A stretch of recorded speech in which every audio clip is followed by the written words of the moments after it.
Greetings, mortals, and welcome back. Oh shit, he's bleeding. He's bleeding, everyone. Oh shit. Arctola's dying over here. How are we doing over here? We're doing fine. I cut myself shaving. First time I've cut myself shaving in a long time. I probably haven't cut myself shaving in at least a few years. So like I was like, wait, why is there blood on my face? What is happening? It doesn't hurt, but it was funny. Okay, so next on our agenda is ignoring this thing. Ignore the things. I did not ignore the things. Okay. So, when last we left off, we were, I believe, heading back to the place. Whatchamacallit place. I did not patch the game, so hopefully there wasn't a patch released over the weekend. There might have been. I have been lazy. I haven't patched since I first started playing the other day, last week, and it's all good. It's all good. So, oh right, we got our lovely little error message. Oh, and also I'm supposed to be I'm supposed to do the thing. We gotta post in Tamals.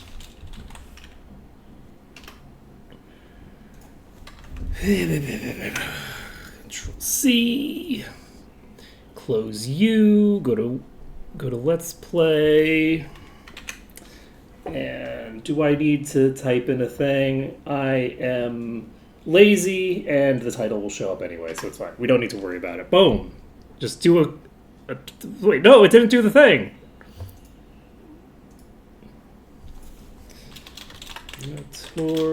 What? That's not Minotaur. Centaur Century.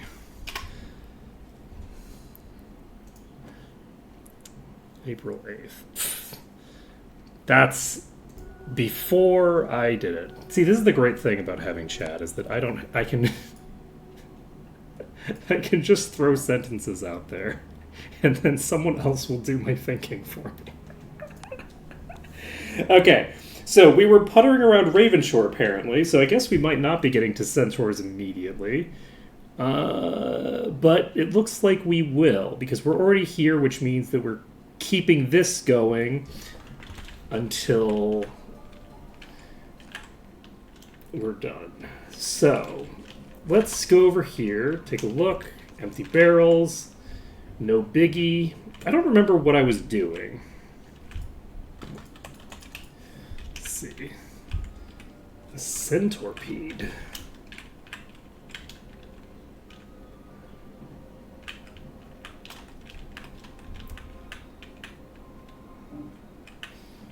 I feel like I've seen those on several occasions. Like a centipede with a human torso sticking out of it. Oh, Jesus! Oh, we are dead. Oh, boy, are we dead.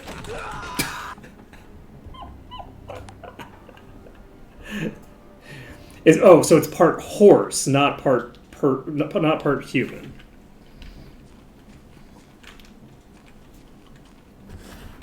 Whoa. Ah! Oh, a centaur that just keeps going. Just a literal 100-legged centaur.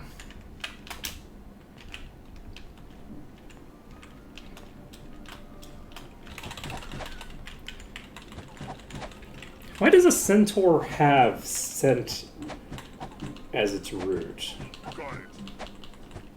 Why 10? Right? Is there like another interpretation of where the scent comes from? I'm trying to think of what the root word is for a horse.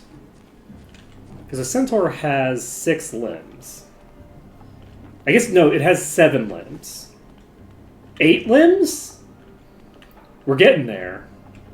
Because Centaurs are traditionally male. I don't know that like centaurs originally were both genders. So we have 8 limbs by default.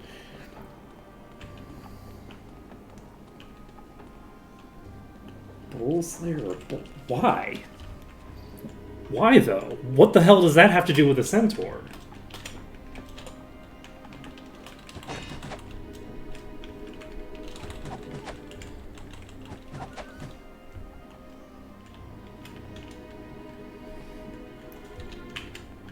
Like, I don't know anything about centaurs that ties them to bulls. But also, I guess, was it originally Centauros? Because that would be different, because century is a different sound than like Kentary.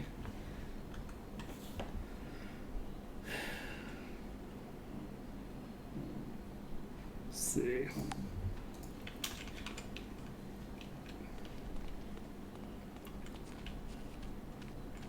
So it's basically like a fantasy version of like a specific job.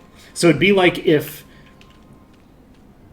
somebody made a cowboy a creature that was a human horse hybrid, and they used whips.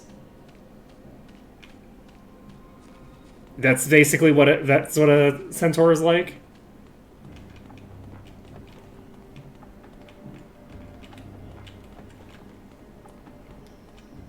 They live forever and ever. And also Celestial and Astro Kitty. I can say hi to people that were here before I showed up. I could do that in theory.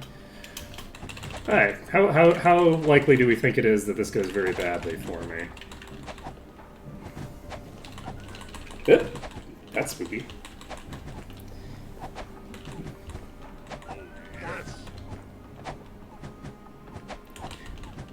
So it literally is like if like some city slickers were using the term cowboy to refer to cowboys, and then eventually they like made a furry version of a cowboy, and that became the dominant usage of the word. Right?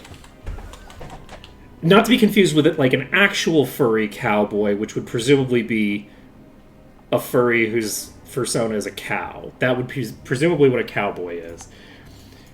Would a cowboy have to also be a femboy? Can you have a cow fursona and be a femboy at the same time? I'm not sure if that's legal. But that's beside the point. But that's kind of interesting. I did not realize. Like I had no idea of that. Ooh, that was a bad idea. That was a real bad idea. It's probably fun. Do we want to try to do a melee kite? We just saved. This is like the weakest enemy we're gonna fight in this entire area, so we might as well make an attempt at fighting it. Man, we're just being so cheesy on this run. We're just like all cheese all the time. See, one of the issues with finding strategies that work for things is that then I don't have to keep seeking out new bullshit to do every time. Which, it's kind of nice to like go into a game and have an idea of how to win. It's kind of nice to do that occasionally. I couldn't live there though, man. Like that can't be my life. I have to figure out a way to make it so that I'm suffering immeasurably. You know?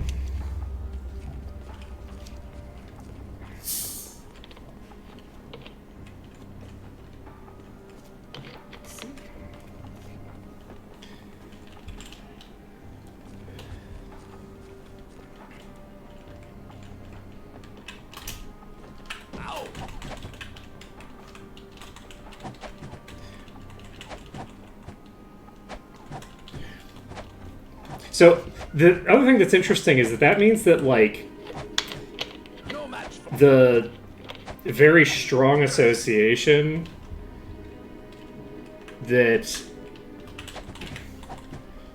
there is with centaurs and this is probably it's 15 minutes in, but you know what?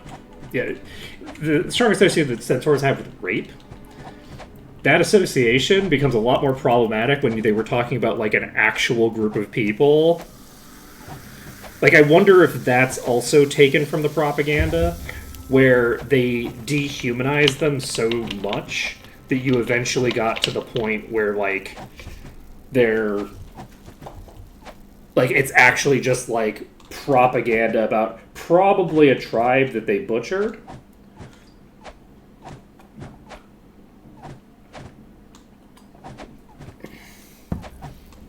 Would make sense to me.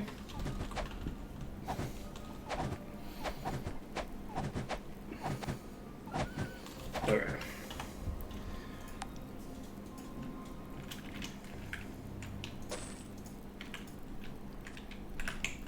Maybe it could be. It could not be that though, because it could also, like, the Greeks aren't that far from. Hey, there we go. Bolster level in Might and Magic 6 is updated. It might have actually been. It just depends. I don't know. Like the time period. No, the time period on that would be way earlier. I feel like the Horse Lords are a much more modern concept than, like, ancient Greece. Like, I don't know if there's any, like the tradition of the Horse Lords goes back, like, millennia or not.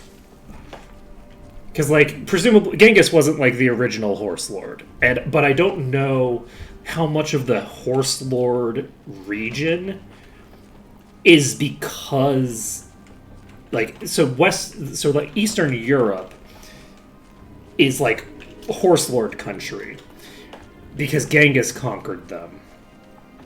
Or maybe it was always Horse Lord territory even before Genghis showed up. And I just don't actually know. I don't actually know. Okay, so we can go to Might and Magic 6. We have... What time is it? It's 5 a.m. Perfect timing, actually. And we can... I just remembered that I'm not buying spells. I, like, saw the little spell icon over that shop, and I was like, oh yeah, I'm not doing that. God, this is going to be rough. Okay. Preventing yourself from winning is important, right? We'll see if I manage it. We'll see. So, what are we doing for the next spot? Our next location is Might and Magic 6. We have, I think, just like... Did we finish Goblin Watch? No, right? There was a boss in there, and we decided to skip it and come back in a level, I think.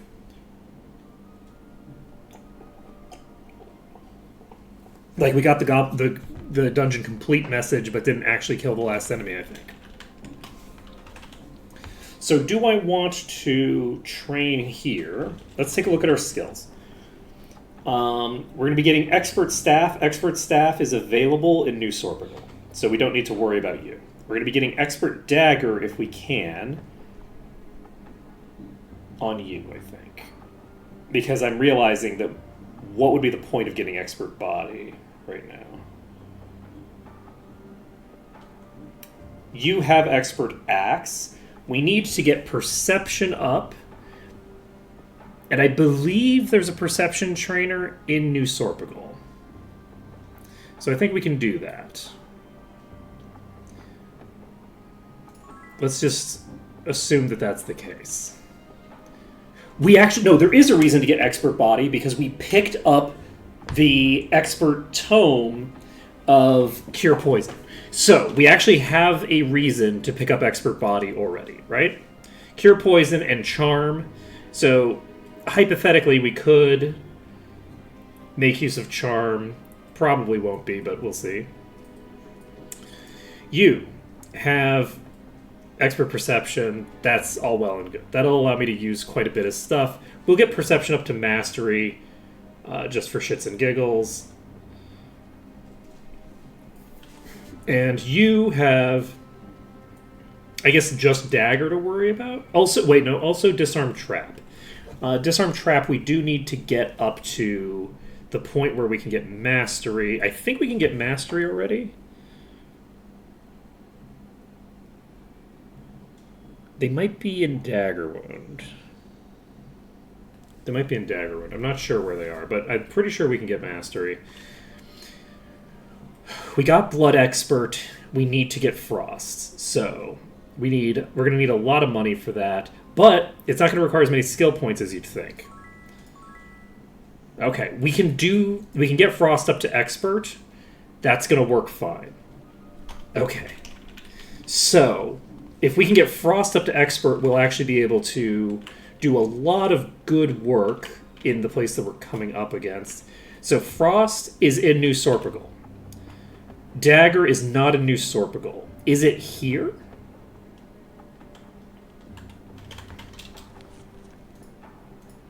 Expert repair is here, but I think I already trained that. Expert water is also here. Expert meditation, expert spirit. I don't think there's a dagger trainer here.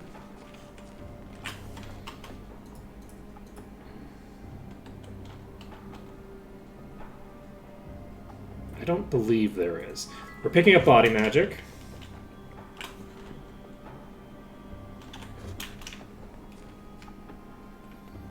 Did that cost less than 7? I don't think we had 10. Why did that cost 4? How much? Wait. Did I screw something? Wait, are weapons and magic shared now? I think weapons and magic are shared now.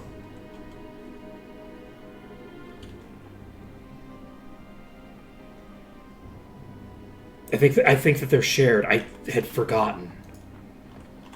But yeah, I think you can get sleep and unconsciousness immunity. I think I actually want to equip this. Just because I don't need it right now. Let's hold off on that for...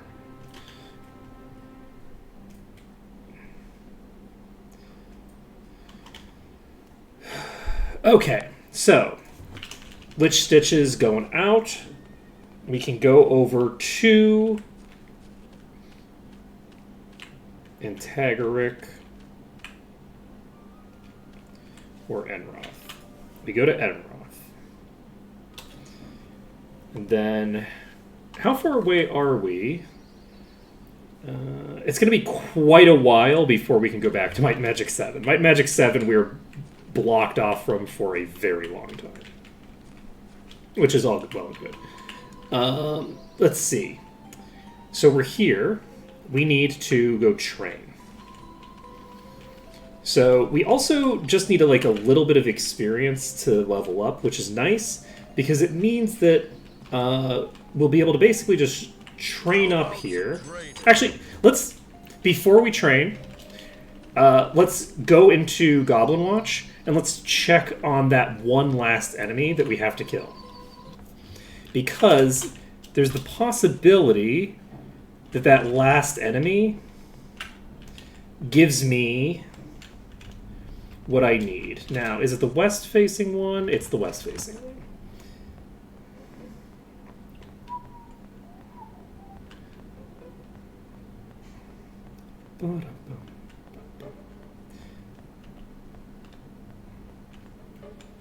And yes, there is an enemy still in here. It is a boss, question mark? Oh, it's an exploding giant rat. Okay. I'm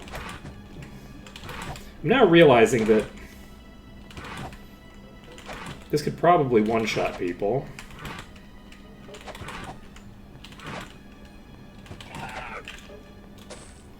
Hey, sometimes you just gotta live life dangerously. Okay, I think that we already looted this.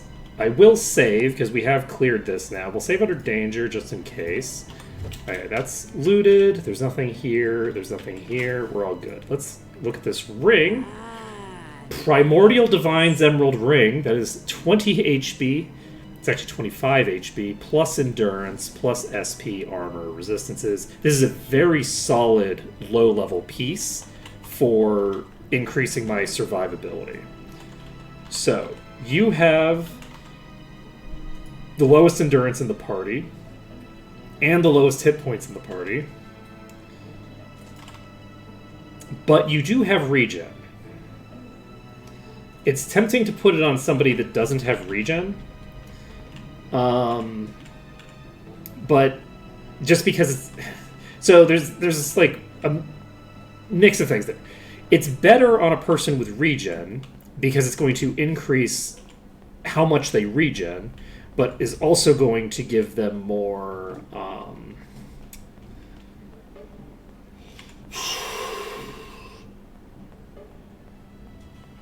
more HP to play with before they go down, which means that they can survive longer before going down.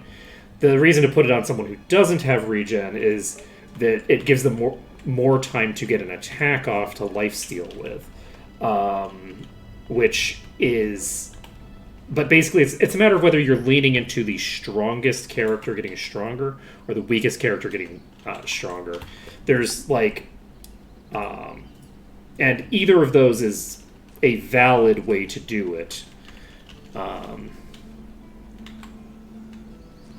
I typically go with the weaker getting stronger, just because of the fact that I tend to want to keep everybody alive. How about some okay. But we might actually decide to do a cover build at some point. Like we might pump cover at some point. I think this automatically upgrades at 8. So if we run out of stuff to do in terms of skill boosting, it's certainly an option.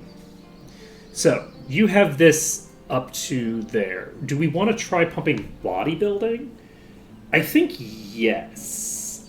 We're going to get bodybuilding up. And we're just going to keep bodybuilding and regen leveling in kind with each other on this character. I think that'll be fun. We're going to get you body magic, and we can probably get dagger at the same time if we want. But we'll do this first. We also should probably pump arms a bit. Arms will also impact the club, but we don't get the ability to get expertise in Arms Master for quite a while.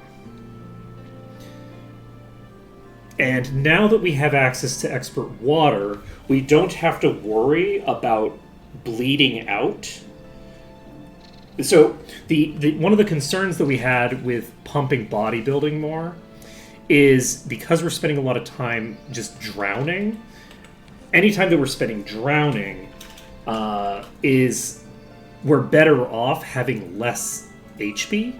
Like, it's actually worse for us to have more hit points. So, the water magic trainer, I'm realizing, is on that goddamn island. I just realized that the water magic trainer here is on that island, and I needed to...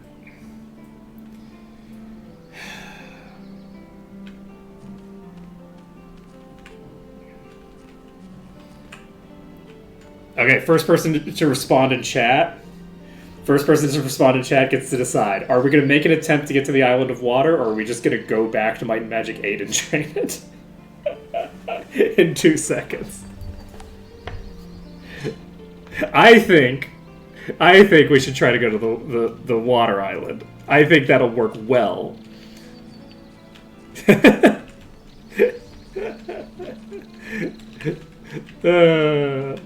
Okay, so this is gonna suck. Okay, life is gonna be very hard for us here. We can pump dagger. So we basically need to get to that house. We're going to basically do the same thing that we did the other time, right?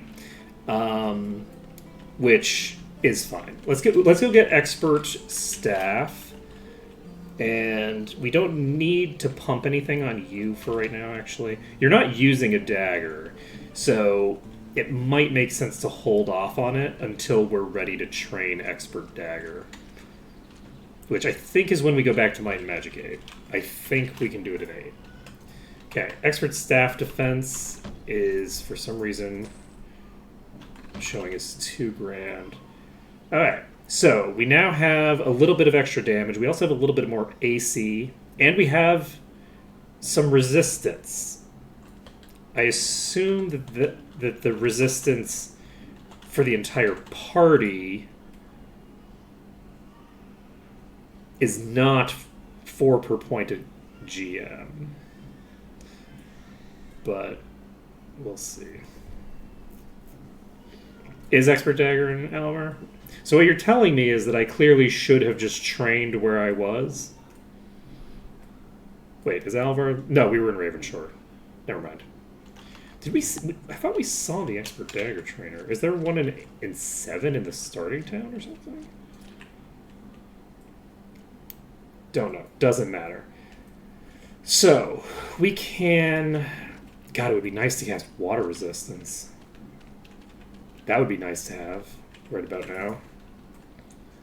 Let's see here. So what are we going to do? We're going to make the jump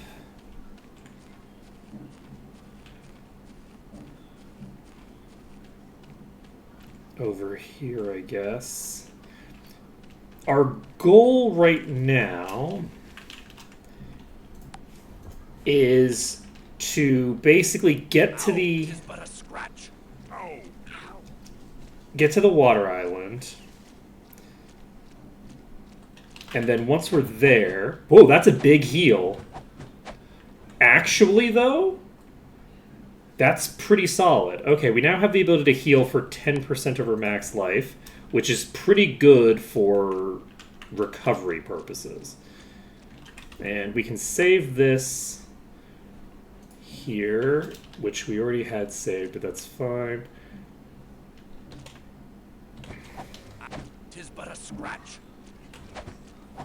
You know, our regen's actually really good right now. Okay, that's unfortunate. Now, our goal...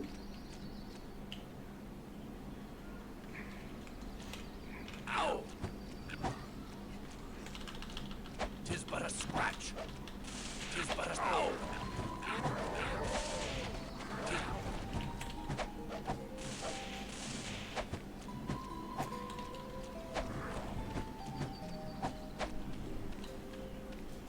Okay, we're now in the green. We've pulled a bunch over to here. Did we do any work on the ones in the back there? It doesn't really look like it. Okay, we're going to just jump across. I think we can make this run. So what we're going to do is we're going to run like this. And we're going to go straight north. That wasn't so bad. Tis but a scratch. Ooh, boy, that was closer than it had to be. That's okay, though. Alright, we made progress. So we've moved a bunch of enemies toward the north side of the island. And that could be useful, or it could be very bad for us. It really just kind of depends. So we need to get 2 levels, which means that we do need to work on both of these. I think what I could do... You have the skill, right? I could possibly just run straight to the thing from here. If we can dodge sufficient number of projectiles, we could grab the water expertise doing that. I think what we want to do is we're going to rotate this way. Ow! I'm going to try to pull all of these as far to this side as possible. Okay. So, we moved you to a really weird location. This is like a very bizarre setup that we've got now. That one's too close to the middle, I think, for our purposes. So, what kind are you? You're a fixator. You are exploding. You're just a normal Goblin King. Where's the other boss?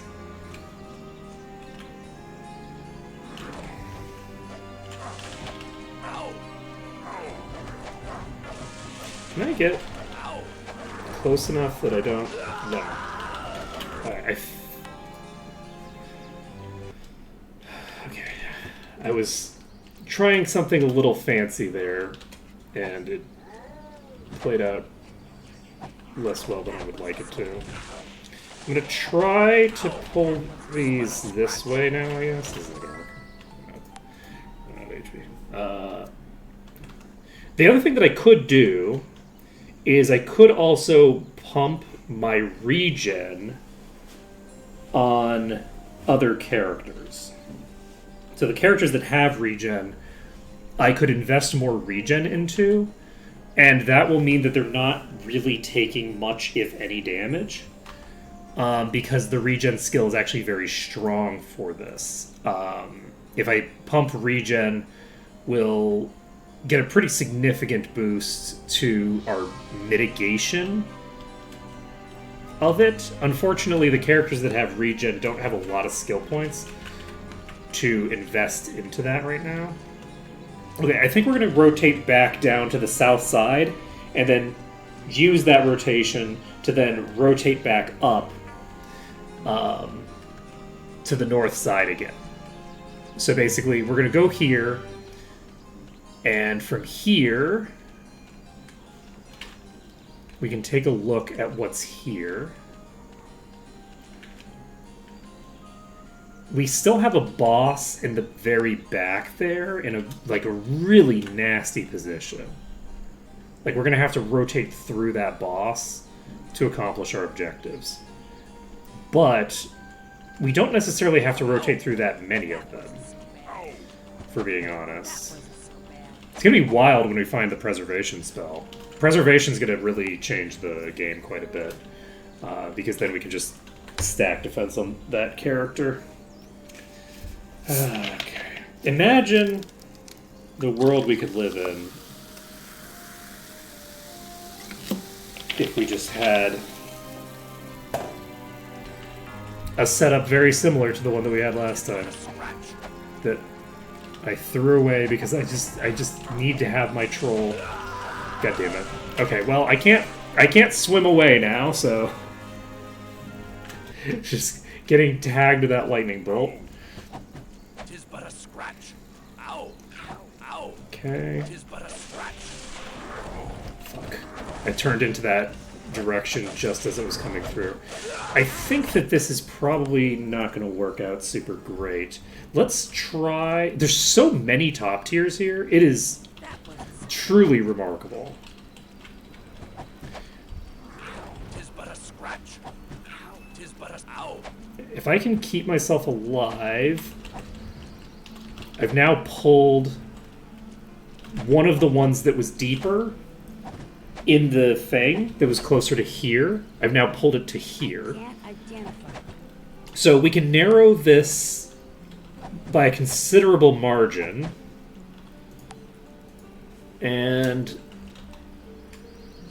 Tis but a scratch. unfortunately, you're now rotating back. But I think that this is going to work.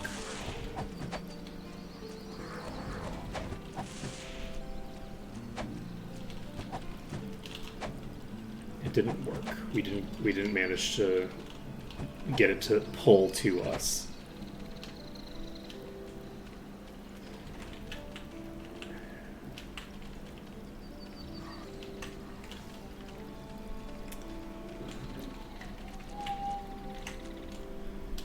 We're basically just looking to get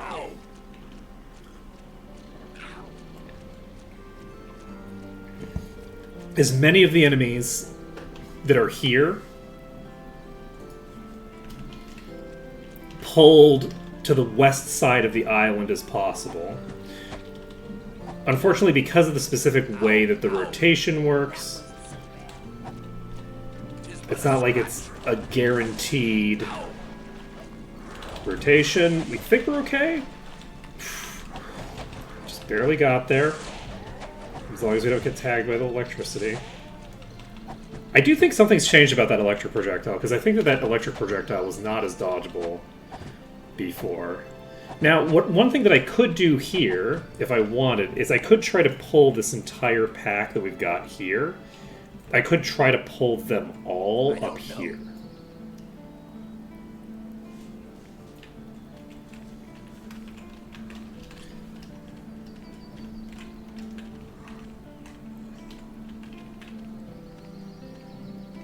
If I did that, there'd be less of a chance of things like rotating. Do I? I think I'm going to rotate north here, with the hope being that we manage to pull these further away.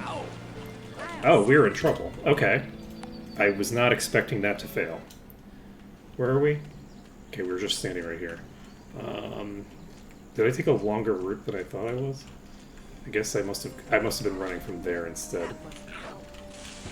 So this is not going to give us access to nearly as many.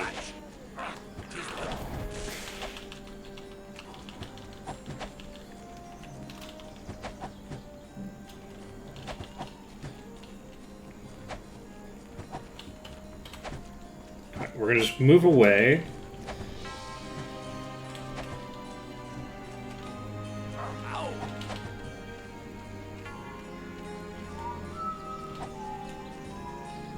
Alright. Let's take a look here. It does look like we've managed to rotate quite a few of these a good distance away from where we... I'm not going to turn it on double speed because I'm a little concerned that it'll affect tick rate in a way that I'm not anticipating. Right?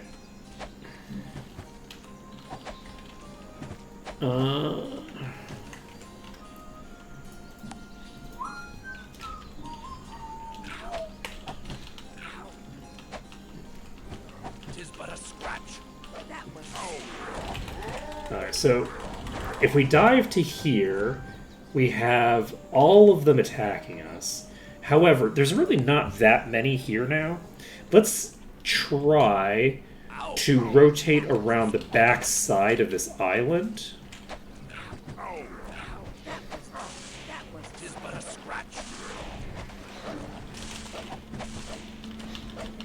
The issue with this is that we don't have a lot of HP left right now. We get this up. We can... We now need to figure out how to rotate out of here. I think that is going to work, though. We need to actually disable the Empiric Aura.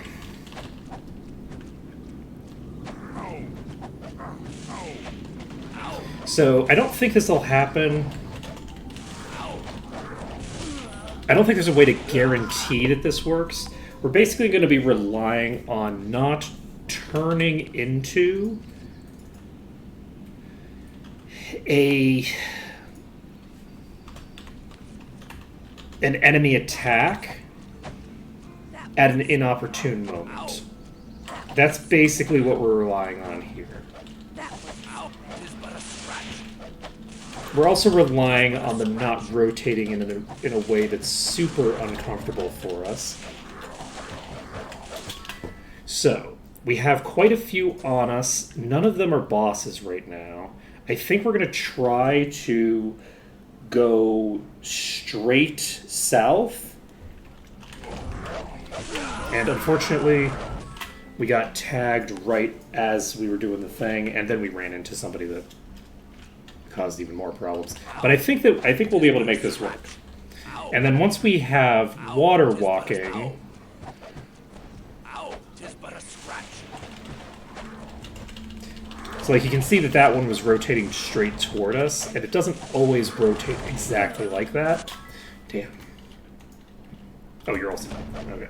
So we got here, and like this is a potential route we could take. There's a lot of potential routes. We just need to make it work. We're basically looking to not get tagged during the moments where we are most vulnerable to it.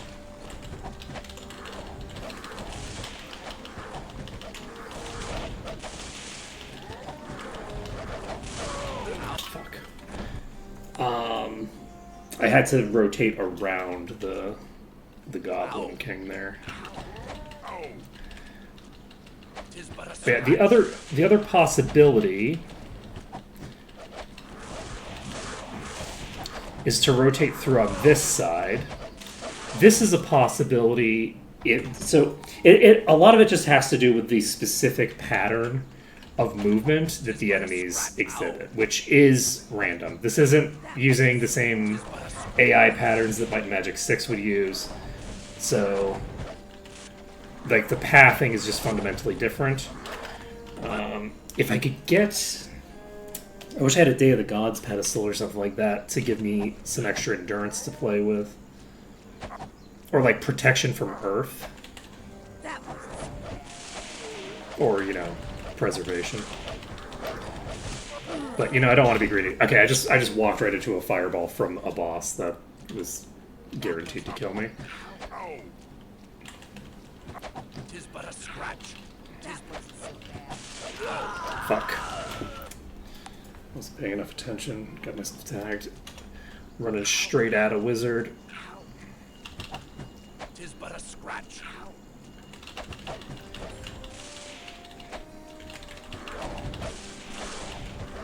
We do save a lot of HP.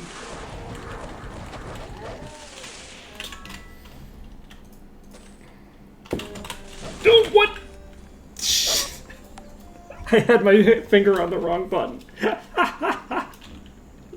Oh, I needed to go to the cast menu. Tis but a scratch. Oh man, that was bad. That's embarrassing.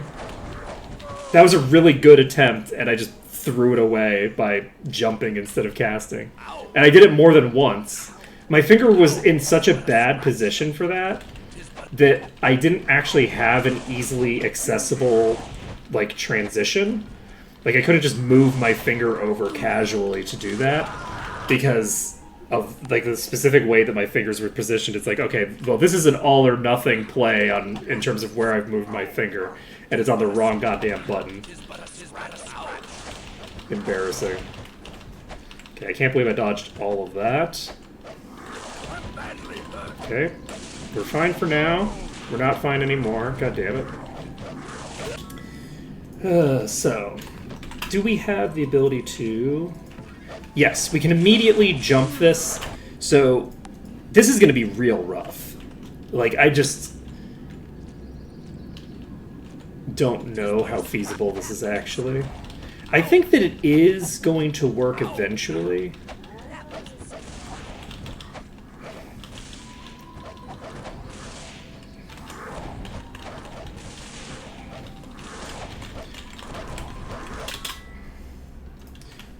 Okay. Fuck, we ran into you. Fuck, I walked into range.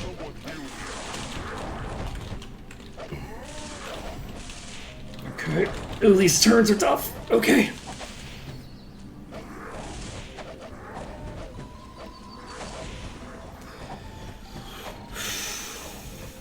I'm concerned about how straight a shot we're doing.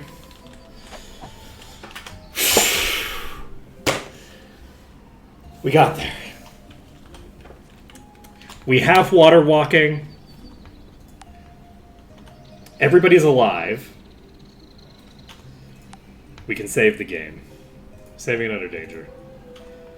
Okay. So, now we need to figure out how we're going to approach this place. It looks like... So we now have a lot of options for how to approach it. So, importantly, we're going to have full HP, which means that we're less likely to just get insta-gibbed when we get attacked by non-bosses. The other thing is that because of how we just did that, we've now rotated the entire island to the north side of the island, which means we might be able to just get onto the island and still be in the green, and basically just lure a few enemies at a time. If we can just lure a few enemies at a time, that's not like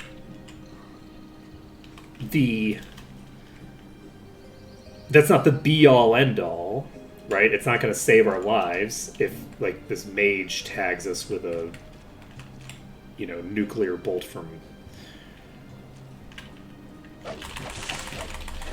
But it also means that if our water walking person goes down to a stray hit,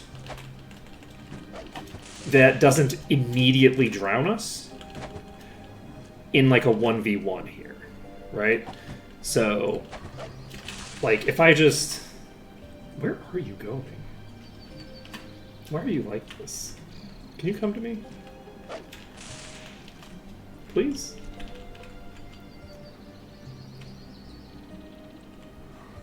Thank you. Alright, so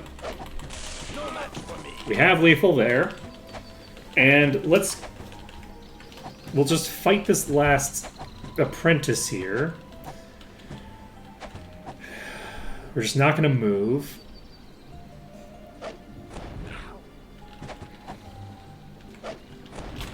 We can heal through the damage of a single apprentice mage, no problem. Now that we're not taking all of that extra damage, we should be golden, I think. Okay, we're going to save this under Lich Stitch, because we could screw something up in a bad way here. Some of these are moving toward us before we get out of the green, so we do need to keep an eye on that phenomenon. Luckily, two of these... Hey, Jad Riders. Luckily, these things are fairly easy. Rude.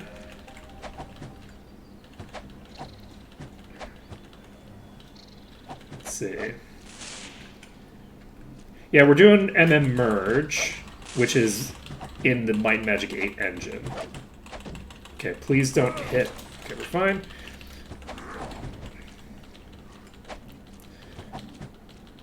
We're just going to get across the river. And then... Okay, so we have a Goblin King. I'm curious if we can 1v1 a Goblin King. We're able to 1v1 a Mage. I'm going to see if we can even get a 1v1 here. We can probably 1v1 a Goblin King. That seems like a thing that we'll be able to do with fair degree of consistency. We got tagged by the Mage on the side. So this is going to be a little bit more dangerous than it would otherwise have to be. Can I... I'm going to try to work you down from actually in the water. Okay, we're actually not going to do this. We're gonna do chip damage and then come back.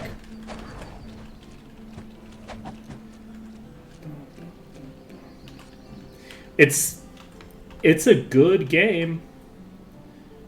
It is very good. You know, I always come back to it as well.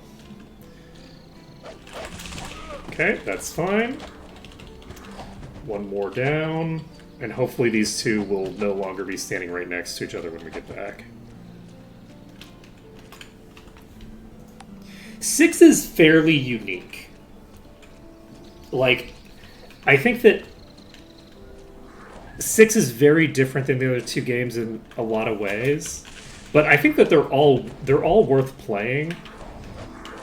They all do their own thing. I do think that 8 is a bit of a mess on its own, but 8 also has, you know, a fairly robust modding community to it. Like, MM Merge adds quite a lot, I think. 8 has trolls, so you know what, you're right. Because they added trolls to the game, 8 gets a pass just off of the back of that.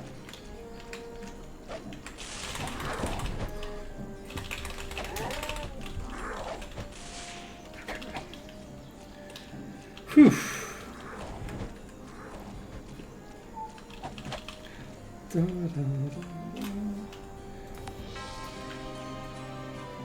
I don't know.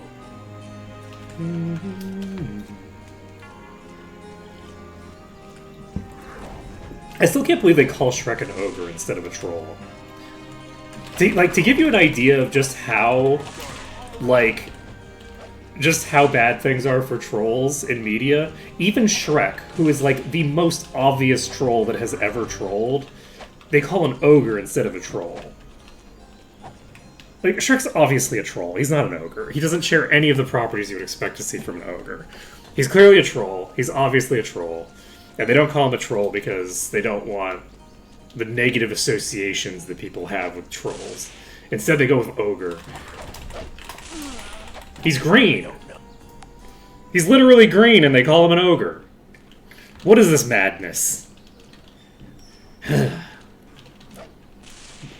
Justice for trolls, I'm telling you.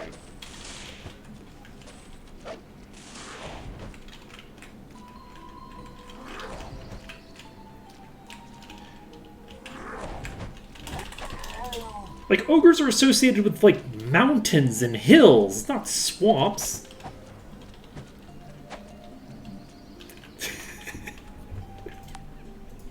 I was about to, because the reason that I got on this is I was about to say, there aren't any, like, there's not, like, good, whatchamacallit, oh god. There's not, like, any good media representation of trolls, right? Like, you just don't see a lot of, like, cool troll creatures. And I was like, oh, blah, blah, blah, blah. And then I was like, oh, but actually, never mind, there's still Shrek. And then I'm like, wait, no. They did the thing where they said that he's not a troll. I forgot. They de-trollified the troll movie doesn't have a troll in it.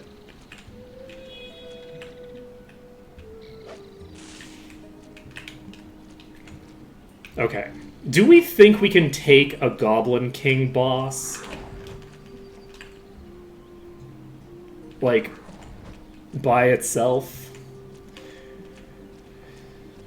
I don't remember how hard bosses hit relative to other enemies. So I think we're going to try to jump in here and do a few pot shots on it. We're not going to be able to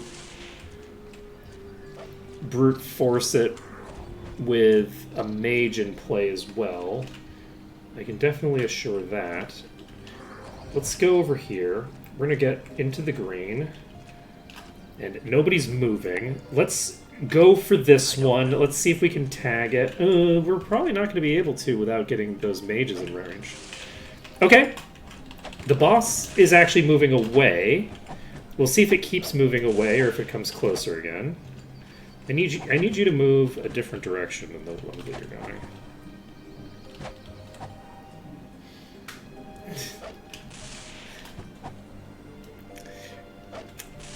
Yeah, you gotta love the complete dissolving of our critical digital infrastructure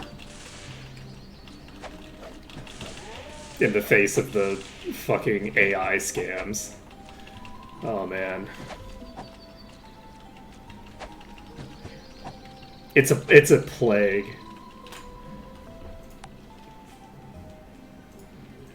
It is a plague.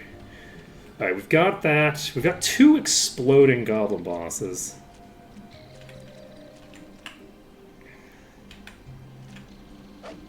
Shrek is not a troll. Even though Shrek is obviously a troll.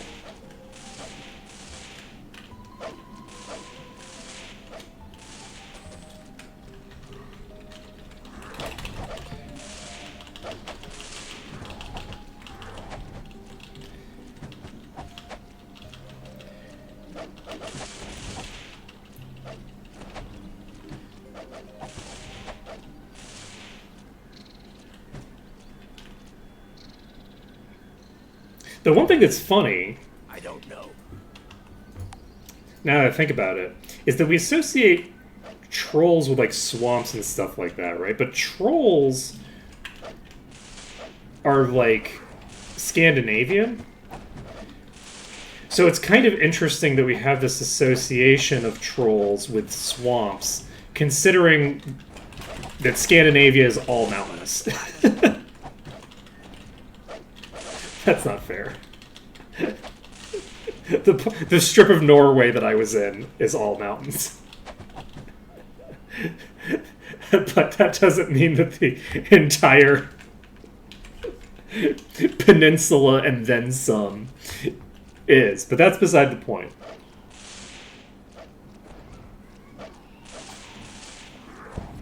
Ugh.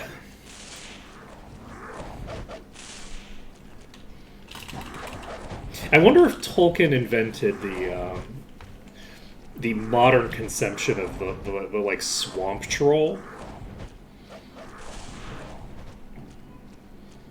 Let's see.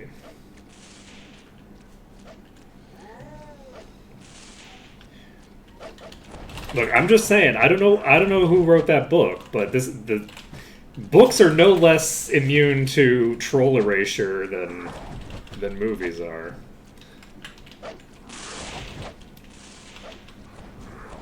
They're gonna rename all of the fucking trolls that turn to stone into whatchamacallits. They're gonna be ogres. They should be in the fjords. God, that road was dangerous. God, that was a spooky road. Look, the fjords are not a thing you should be driving through. Okay? Just saying. They invented the ferries for a reason, and you shouldn't try to drive through the fjords.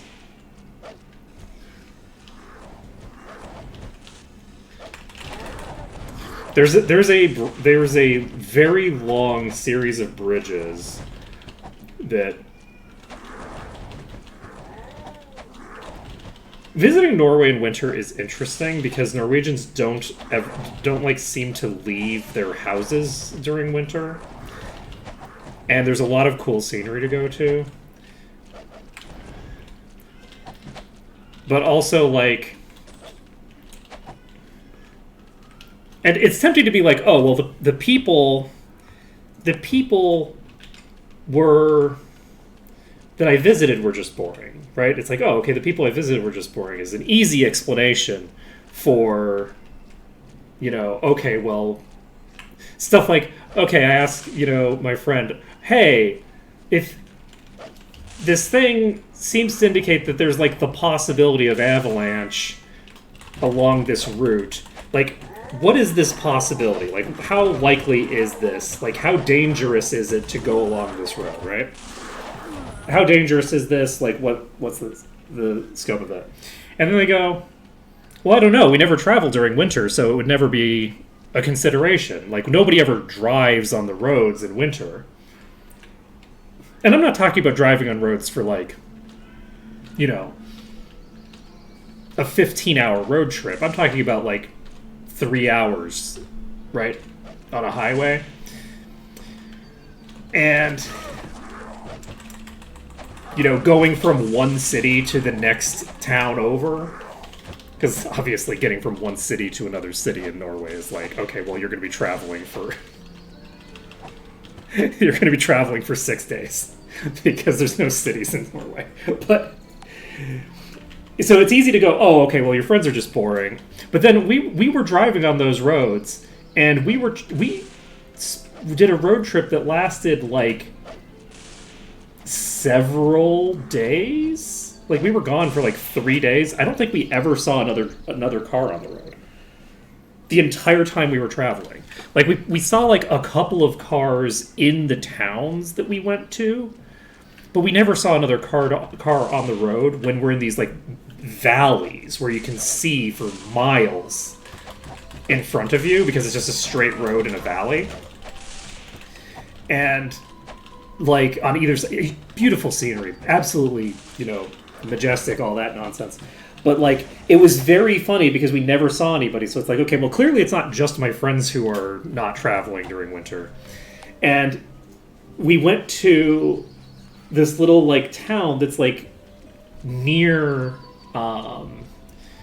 near the city where my friends live, and we went and talked to this. We went to this like it's like a touristy town basically, and we went to this like chocolatier, right?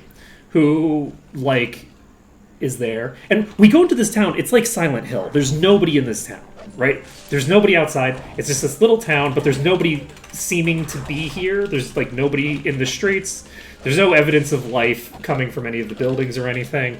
It's like it's like the opposite of Singapore. Nobody around. So we go to this chocolatier. They're open. The front door is just open. We walk in there, and it's like, and there's just nobody in the building. And we're like, oh, okay, that's interesting. There's just nobody here. And then we're there, and we're talking, and we're talking about like, okay, well, what do we do? And then after like a couple of minutes, this like auntie comes up from downstairs and is like, oh, what are you doing here? I was just working downstairs.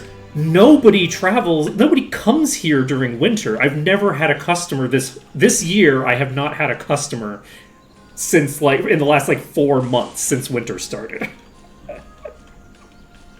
It's like, wait, what? What madness is this country? So, anyway, that's the Land of Trolls. The Land of Trolls is devoid of humans, presumably because they all got eaten by trolls, right? Like, but yeah, in that town, there were a bunch of little buildings or whatever. In that town, that was like the only person that we saw. We didn't see anybody else like walking around the town or driving around the town or anything. You know, there's just like, you know, a couple dozen buildings, and then, you know, we talk to the one person, and then we leave, and, you know, they go back to their, you know, hermetic lifestyle, and that's, you know, that's a problem. Yeah. It's wild. It's wild. But that was not the only place that basically happened in while we were there. That was not like a... I mean, it was an isolated experience in the literal sense that, you know, it was very isolated. But it was not an isolated circumstance in that was like what the entire trip that we were traveling was like. The entire time that we were wandering around Norway, it was like, okay, there's nobody here. The only place that we saw other people while we were traveling around was we would see a couple of people when we got to the ferries. So there would be a couple of people at the ferries at like, because like all of the traffic over a 3-hour period or whatever. I don't remember how like long it is between each ferry, but like all the traffic for like a 3-hour period is like 3 cars that are in line for this ferry. It's so fucking wild. It was so wild. And that's probably local traffic, right? That's probably not people doing like the sort of like larger scale travel that we were doing. That's like a different thing entirely. So we got a Goblin King that we can hit from here. My assumption is that we're just going to get obliterated here trying to use this.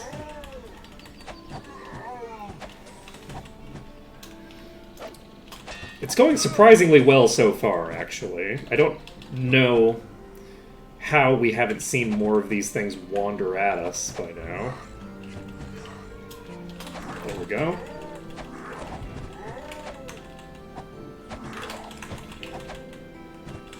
Okay, you are just going to kill us, I think. You sure are.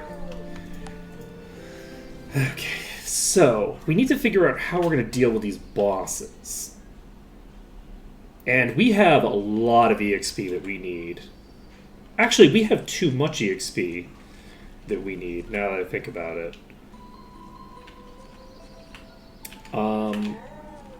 This is not going to work.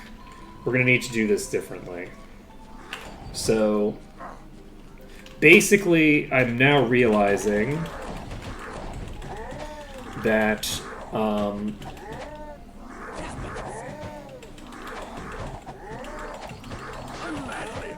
I don't. I don't have a huge audience, Celestial. I don't think you kill the audience. I don't know. Let's see. Open the campfire.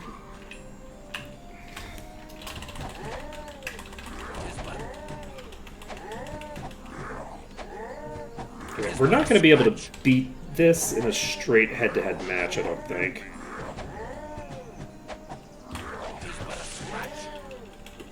You know, we might be able to if it doesn't hit the right person. We might be able to actually beat one of these bosses in a straight-up fight, but it's not... You know, we'll try this. I am interested in the fact that I haven't been seeing more of these leak.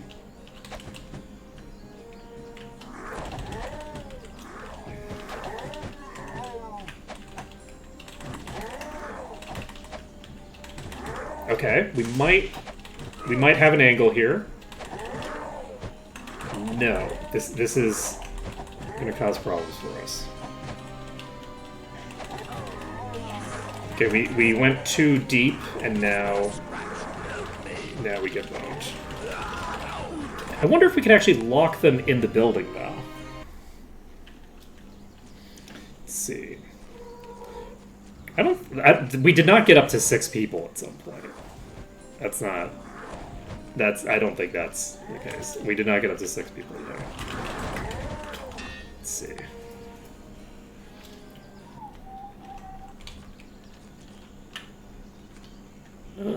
Let's see. Asher Kitty's just getting counted 6 times. Let's see. I'm badly hurt. Help me. Bear in mind that Twitch tends to multi-count as well. There's a tendency for it to just kind of get confused and multi-count the same person.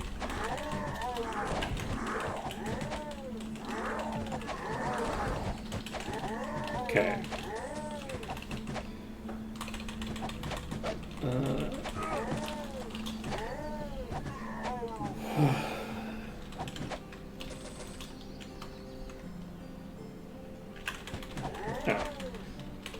Yeah, I mean that's normal. It's normal for people to pop in and pop out. There's a lot of people that watch a little bit.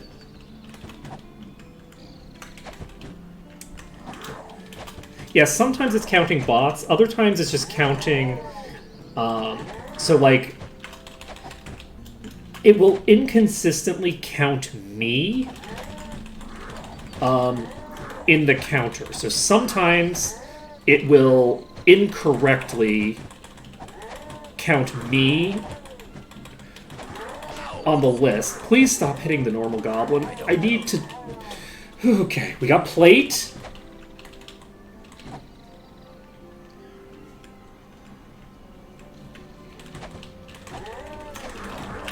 Oh no! I was going to rotate out, but then the fixator jumped in on me. So sometimes it'll count me when I do some admin stuff. So when I go and do some admin stuff, it'll sometimes count me, and it'll sometimes count me multiple times. So toward the beginning of the stream, there's often like a significant overcount. But also, like, if you link to whatchamacallit, to other places, people will like pop in and go, oh, okay, what's going on here? And then they'll go, okay. This is early game stuff that I'm not that interested in looking at right now. Or, oh, this is a weird build that I'm not that interested in. Or they'll go, oh, this is cool, I'll click on this. Ooh, I'll come back to this later. There's a lot...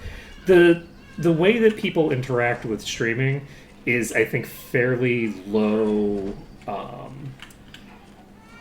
It's a very chill environment to just sort of, like, pop in and out of.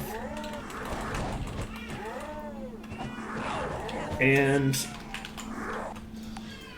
I think I want to try to lock these inside if I can. I could also try to just brute force one of the exploders on its own. I don't think I can take out a fixator. I might be able to take out a fixator, but I don't think I can. It kind of depends. If it fixates on the right person, I might be able to like if it fixates on somebody who's tanky with regen, I don't know. then maybe we survive long enough. So how are we doing on you? The answer is not very well. But yeah, I'd like to clear these. The strategy for winning this is probably to get something going like what we got just now, and basically get it in a position where it can't hit me with its spell.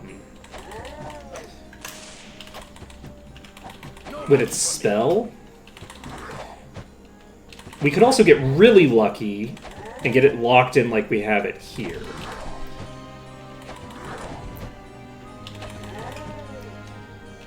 If we go in too deep, we'll immediately release all of these.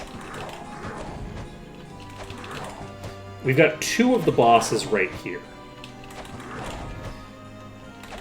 And if they hit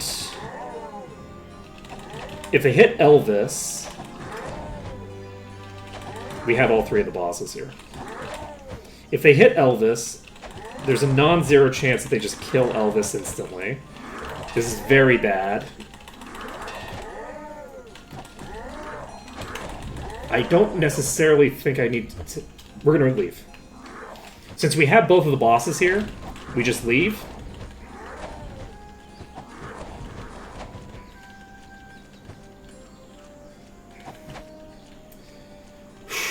Unfortunately, Ruben is weakened now. Okay, the exploder is very low. We've already killed one of the bosses. So, this, I think, should go fairly well if we can get a decent pull. So, I don't know what I'm going to do with this. I'm just kind of dicking around right now. I think I'm going to rotate around and try to get them back down to the south. Then once we've done that, it'll all be good.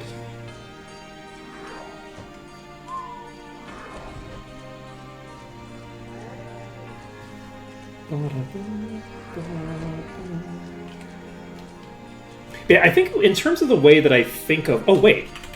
We can't cast Cure Weakness, though. Damn.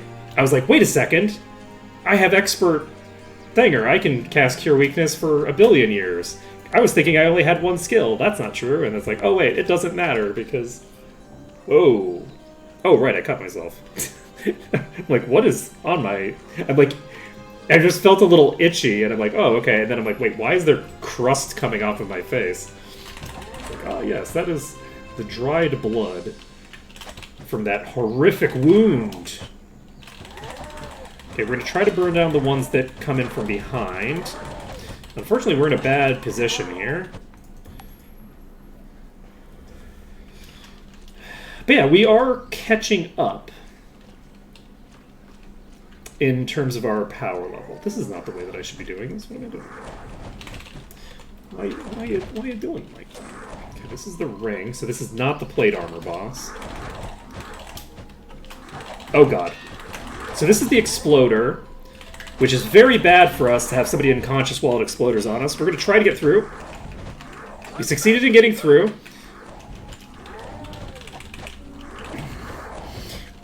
We don't have a good...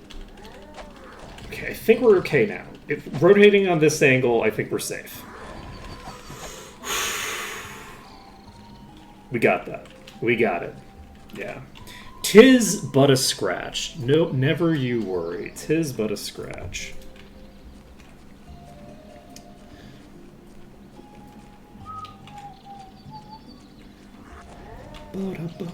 Alright, the fixator is not terribly low. And it's going to be beating on... I definitely know all the names of my characters. Okay. PBJ, followed by... I know everybody except them. Wait a second, I'll get there. So we have Elvis, PBJ, Hot Dog, and Cheesesteak. Ruben. Their name is Ruben. I'm not sure if you can hit me from there. Okay, we're going to focus the ones that are not that one. And then...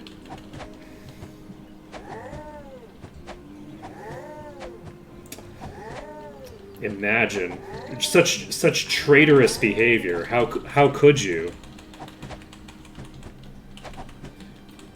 I cannot believe it.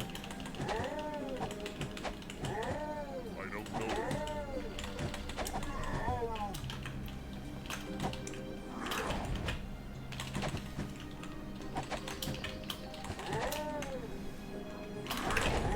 Fuck. I should have just left. I should have just walked out. We had an easy route out, and then I didn't do it. Man, I think there's one thing that is very interesting and kind of like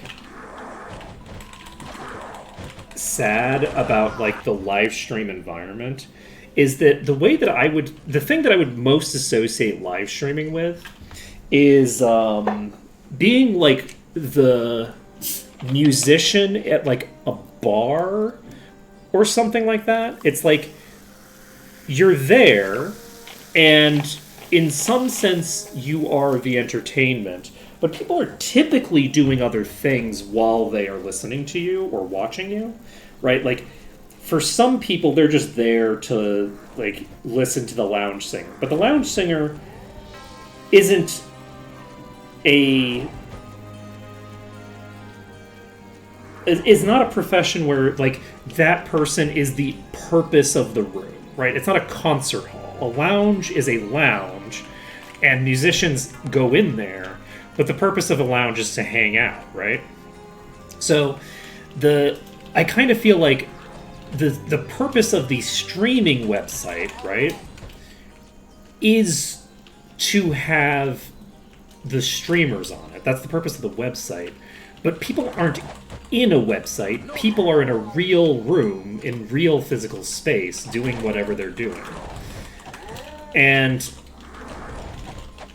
so I think that for my purposes, the way that I think of the streaming thing is very sort of like, you can walk in, you can listen to a couple songs, and then, get a drink and go and, leave, is like what I would expect. That's like the default expectation for me of like what the normal interaction with a live stream is going to be. Is people just come in, dip their head in, no pressure, maybe hang out for a few minutes, talk to some of their friends if their friends are there, and then they leave, right?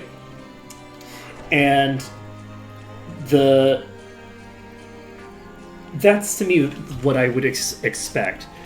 But like the whole like monetization system and the systems that that social media websites put into place to monopolize people's attention want the medium to be something else. They want the medium to be about like monopolizing people's time, and like I just don't. Streaming works perfectly fine for doing that, where it's like, okay, yeah, you can just dig a bunch of your time into a live stream, but I've never thought of that being like the norm or desirable for the way that I interact with the medium. And I try to push back very strongly against the idea that like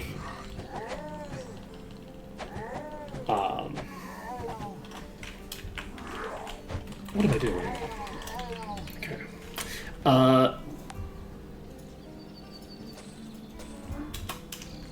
That like the viewers owe me much, if that makes any sense, because there's a very strong association there within, because of like the specific like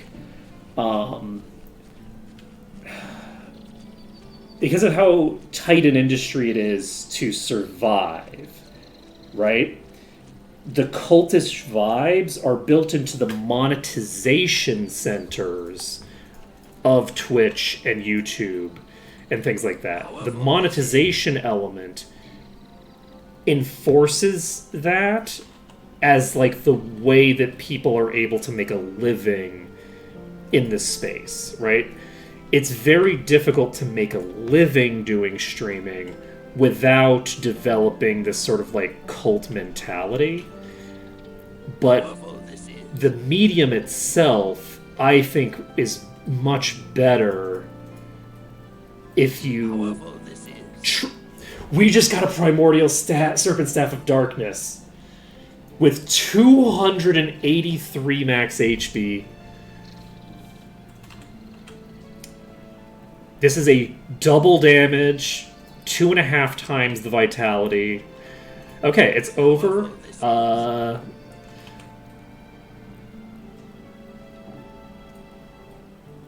That's gonna be pretty cool. Yeah, so like I understand where the cult vibes come from, and I understand that like viewers are sort of like often expected to lean into that, not just because of like bad behavior from streamers, but because the system is set up to encourage bad behavior on the part of both the streamers and the audience, right? Where it's like, even if a streamer doesn't encourage that kind of behavior, it is explicitly encouraged by the platform itself, which is obviously an issue, right? So but like I try to push back on that in my stream, and of course there's limits to that, right? Where it's like I'm still within that system, right? It's not like people become spontaneously unaware of how algorithms work and, the finances of streaming and stuff like that just because I tell people not to worry about it, right? Right? That's not, I don't have that I don't have the ability to wave a magic wand and make people not worry about the world that we live in. But like, but yeah, I do think that there's a lot of stuff that's done that's like doesn't seem necessarily that much of a problem at first, but which I would consider to be like a pretty significant component of like some like really toxic expectations that are being placed on viewers, when to me I just want people to have a good time and enjoy themselves, and like if we ever reach the point where like I can't justify doing this, like if I don't have the ability to be a housewife anymore, I'm not going to be streaming, okay? Like, let's be clear here. If the finances of the situation are such that I can't, afford to do this, then I'll stop, right? And so that's the... because that's my primary job. My primary job is that I'm a housewife, right? I'm, I care for the home. I, do projects around the home that are important. I keep things clean. I do the laundry. I, occasionally cook. Not good at that. But like, that's my job. And I think that that's a good job to have.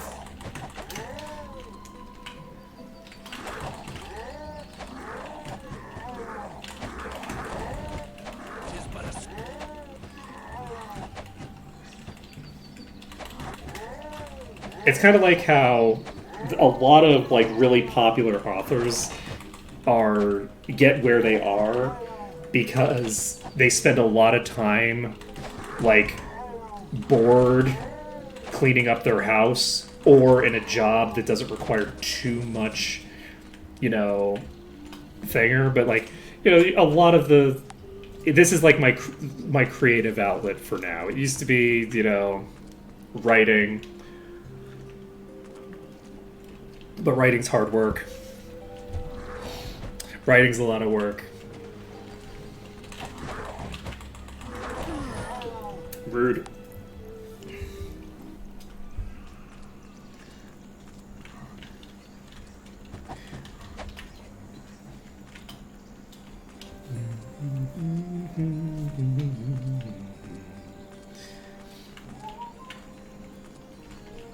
See, streaming is also a lot of work if you're doing it right. If you do it like me, it's less work. It's a lot less work if you do it like me. If you just don't worry about too many of the other elements of it. Okay, so we've got you doing your thing. Get 3 of you. It's 12:30.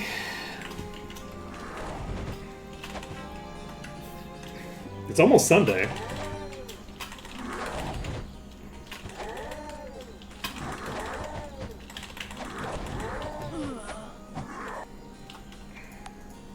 It's so sad. It's so sad.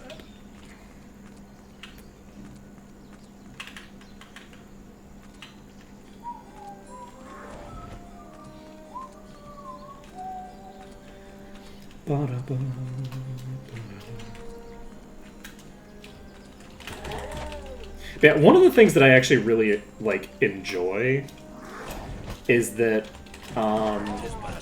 I enjoy the fact that I have a bunch of people who have followed me who pop in for the stuff that they really enjoy.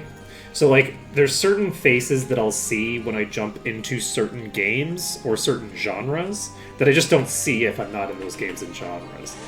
And I think that's a really healthy way to approach, watching, streams and stuff like that. Is to just be like, oh yeah, this is the kind of thing that I enjoy watching. I'll watch that thing. And for some people that means, specific people. Right? And for some people that means, specific games, and for some people that means specific game people combos. Right? Some people, I watch, Markiplier stuff periodically, but, when I'm watching Markiplier with me and my wife, we're only gonna watch the stuff where he's playing with his friends Bob and Wade. Those are the only videos that we're going to watch from Markiplier together. Because the videos with him alone just aren't as interesting for that kind of thing. Whereas periodically I'll put some of his horror game stuff on in the background when I'm doing something else. The issue is that I'm doing something else, so I'm not looking at the screen, so it's not good for that. But there's issues with that as a strategy. But so you end up with oh, okay, there's a specific combination of factors that you enjoy, right? And I think that cultivating a sort of palette for the kinds of stuff that you enjoy is good. But then there's also stuff where it's if there's a new Dropout show, I'm probably just gonna watch it, right? Almost anything made by that creative team I'm gonna probably watch, and I just find it interesting. There's an author that I follow who I'll read anything that they put out, I'll play any game they put out, anything they do, I will look at, because thing that draws me in about them is the writing style, the authorial voice that they have is very, very interesting. I really appreciate their authorial voice. Funnily enough, they're the person that I feel the most like parasocial about, right?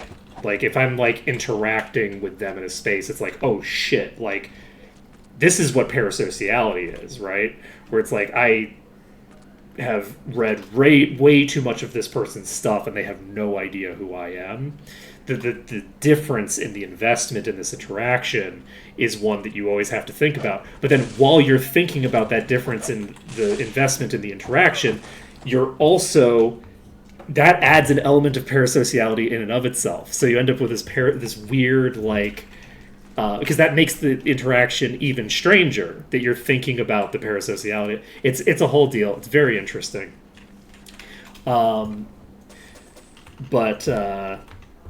But yeah, so it's interesting. So like some people, it's like, okay, I'll consume anything that this person makes. Some people, I'll only look at certain types of content from them, and other I don't have anything where I'm just like basically consuming anything from anybody. Like there's no like games that I follow like that, but I could easily see how you would get to the point where you're like, oh yeah, I'm very interested in seeing how a wide selection of people will respond to this piece of art that I really love, right? Like I can easily imagine that seeing 100 different people playing Dark Souls, right, would be super interesting. Seeing 100 different people playing Undertale would be super interesting. It's not super interesting for me. That's not my deal. And I'm not that. I'm not the person who's ever going to be the target market for that. But I can see conceptually how it would be very interesting.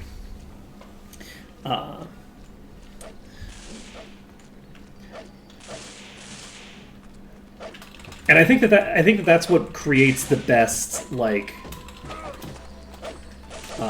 figuring out what like your niches are and things like that is the thing that creates the best viewing experience.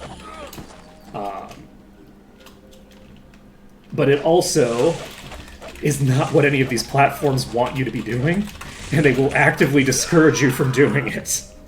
None of these platforms want you to be engaging with them in the way that actually optimizes for your actual experience. That's what happens. Uh-oh. What have I been clipped on for now? What did I do? Okay.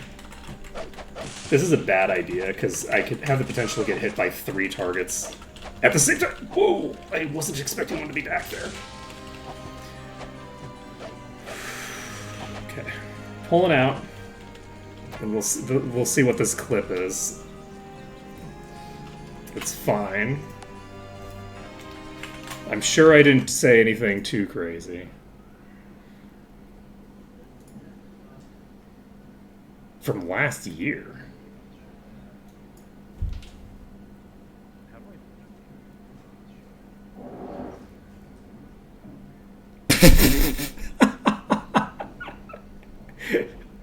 I don't know if that was loud enough to hear, but that was actually pretty funny.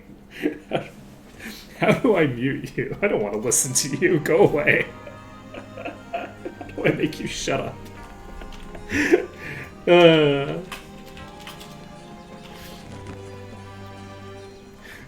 I'm curious what I was even talking about, because I don't hear any other audio in the background.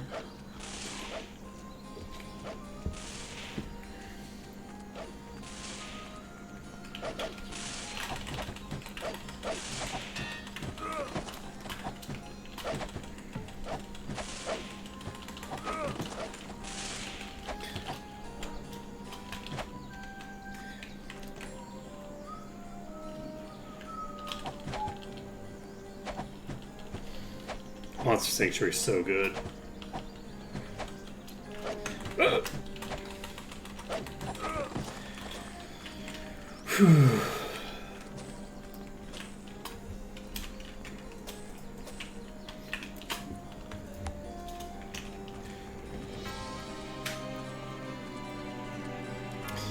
let's see, what kind of stuff do I watch? I mostly just listen to political stuff these days, honestly. But most of what I'm doing is trying to, keep abreast of which people in my life I need to warn about which things, and act as a consultant for navigating the modern world. That's most of what I'm watching these days. I periodically watch like Small Ant. Small Ant's probably the streamer that I watch the most. I never actually watch him streaming, but I watch his YouTube channel. He's like a speedrunner who does a bunch of other stuff as well. So, but he's like the nerdiest nerd who's ever nerded. So I appreciate that.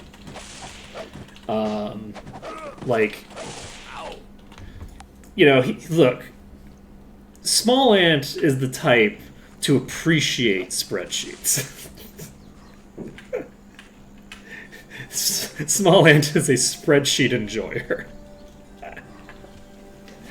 which I appreciate. But that's probably. I watch a few other like random speedrunners periodically.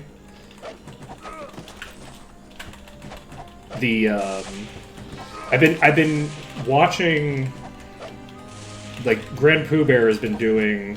Who's like a Mario streamer, I think, for the most part. But he's like a speedrunner. I think that he's like kind of a big name in speedrunning, but I'm not super familiar with the community, so I don't know shit. He's been doing a series recently, which is like games, like unbeatable, like NES games, basically. And I've been very interested in that, just because it's like there were a bunch of like there was like the Ninja Turtles game that was like goddamn impossible back in the day, and he does games like that. In that, I'm now realizing that I'm gonna have to go into a dungeon.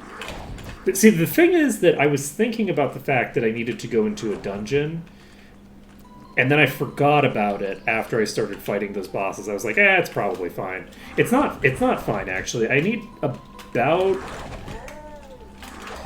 60% of a level before I can leave here. But I'm going to get more than 60% of a level going into that dungeon, is the issue. So... Oh, wait, we can turn in quests, right? We can turn in quests. But wait, wasn't I going to do the quests first?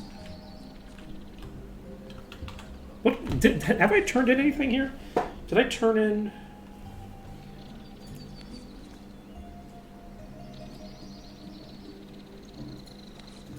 Okay, I have the combination, so hopefully this isn't too much overkill. Man, I have really boned myself today. Let's see. Yeah, I don't really watch a lot of the genres that I play. Like, legitimately, there's not... To me, I don't have a strong interest in watching stuff that I play. I understand why people would want to. I understand how that's desirable. But, yeah. Let's see. Yeah, definitely not View Celestial. This is very standard me.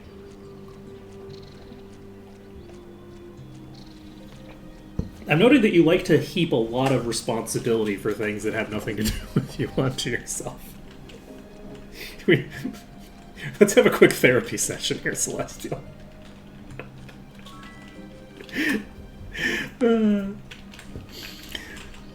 Let's see here. All right. So now we need to. We don't need that much at all. We just need a tiny bit, which. No, we don't. We need a full extra level off of that, right? Yeah. We're golden. 100%, no problem. We can go into the place that we're going to. Did we actually bother to... We did not. We're very smart. Okay, so Cure Poison doesn't heal me, I think. Correct. Cure Disease heals, Cure Poison does not. So, we are about to tag the morning. We are probably going to want to train before we go into the next dungeon. We're definitely going to want to train. So, we can turn off Water Walking. We don't need it anymore. We can turn Vampiric Aura on. Do we have any skills that we need to learn? We have Expert on that. We have Expert Body. We can potentially get Bodybuilding up to Expert on you. We don't have Bodybuilding trained at all on you. So maybe it makes sense to pump this to 8, like immediately, actually. Because we don't have to worry. Do we want to get Bodybuilding up to Expert on everybody? I think we maybe do. You are sitting on quadruple the durability of everyone else. You have 625 max HP, which is just an insane amount of max HP. It would be nice to pick up... Do we want to pick up cover? Do we want to invest early into cover? I think we maybe do. Because, it's like, how do we differentiate this run from the other runs? Well, there's a few different ways that we can do that. How about some And one of the ways that we can differentiate it is with cover. We never use cover much. So, if we were to pump cover with you... Because, getting your bodybuilding up, getting our durability up on this character is not a monk and can't cast Preservation. They can't do it. They can't cast it. They cannot maintain Preservation of the party. They can't do it now. They can't do it in, 6 months. They can't do it in a year. They can't do it. They're going to be levels 300. They can't maintain Preservation. That's not what they do. What they can do is block other people from taking damage. And having staff and cover will allow them to do it in a couple of different ways. So let's just do this. We'll get this up to 8, and that will be fine. You need to... Unholy, I can't get Expert in Dark anytime soon. I can get Expert Axe at will. Do I pump Plate? Because I'm going to be taking a lot of physical damage where I'm going. But we can't get Expert... We can. Expert Plate is in Daggerwood Island. So we can go to get Expert Plate whenever we want. So do we want to get Plate boosted up to that point, or do we want to do Bodybuilding first? I think because we're regenerating, we're going to do Bodybuilding first. Bodybuilding scales well with regeneration, because the regeneration is boosted a little bit. Now, admittedly, the Plate probably scales a little bit better with that, but our Plate doesn't have that much armor on it yet. This is not a huge deal. Potentially would be worth it to do it first, but I'm doing Bodybuilding for now just because it protects against spells more effectively and is what it is. Okay, do we want to pump your bodybuilding? I think we do. We're going to get this up to 6. That's going to give us a decent bit of extra HP. You can get ID Monster, but that's going to take forever.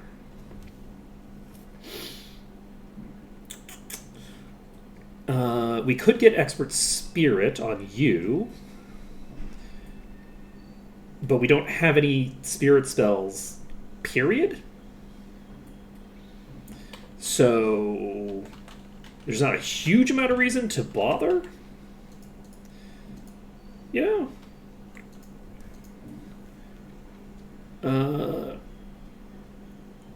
We will see. Look, the caster run is not real and can't hurt you. Don't worry about it. You know what happens in the caster run? Here's a promise for you. I'll do the caster run when Silk Song comes out. That's an Artole promise. The caster run is as real as Silk Song is.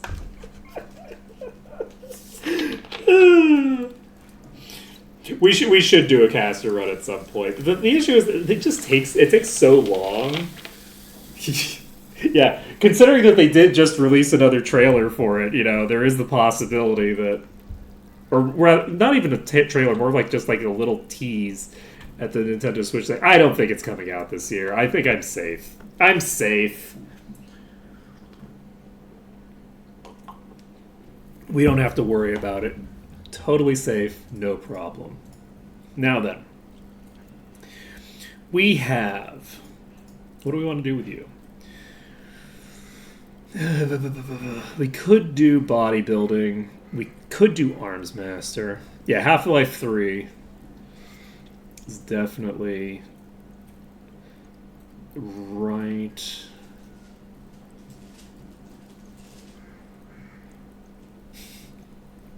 That would be funny, is having to finish the caster run, having to do an entire run of Might and Magic Merge mod before I start Silk Song.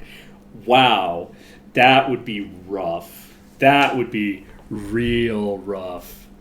Ooh, that would be unfortunate. But it's fine, because we don't have to worry about that, because Silk Song isn't real. Oh,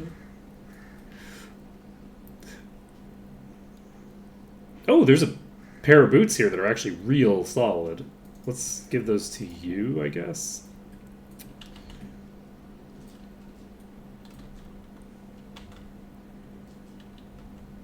Yeah, we'll give them to you. Okay, Elvis is fairly not durable. Now, I should probably deal with my inventory situation, because the inventory situation is starting to get a little bit out of control. So let's deal with the situation. Look at that. We cleared out our inventory completely. It's amazing. We're so good. Okay, so we're gonna we're gonna jump into the temple. Look, that's not gonna come back to bite us in the ass later. It's fine. Don't worry about it. Let's see. It's 5 o'clock in the morning. We could potentially just turn in that quest, but we don't have anything else to do on the map. So I think I would rather just jump in here and do this. So we have Cure Poison, so we can survive.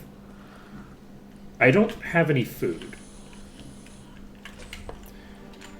I have made some sizable errors in my time. This is quite unfortunate. Alright. We're doing fine. Sword? Very weak.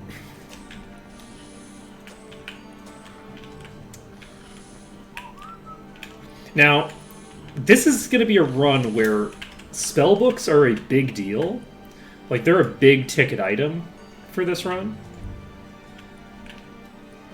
I don't remember how far away the first bats are here. Looks like a pretty considerable distance. Okay, I don't see anybody there yet. Gonna just turn our backs on that. Definitely won't come back to bite us in the ass. There are a lot of cobras in this room. Holy shit. We got a lot of them on us. Okay, well, Elvis was protected from the poison. That's good at least. So, we're not going that low. We're probably going to be fine in there. Okay, so we need to go over here because we need to pick up food. We're not going to pick up the orchard yet. We're instead going to go to the inn, pick up max food. The other thing we need to do, which I forgot to do, we tag this. Wait, did we need to train? We already did. Okay, we're already trained up.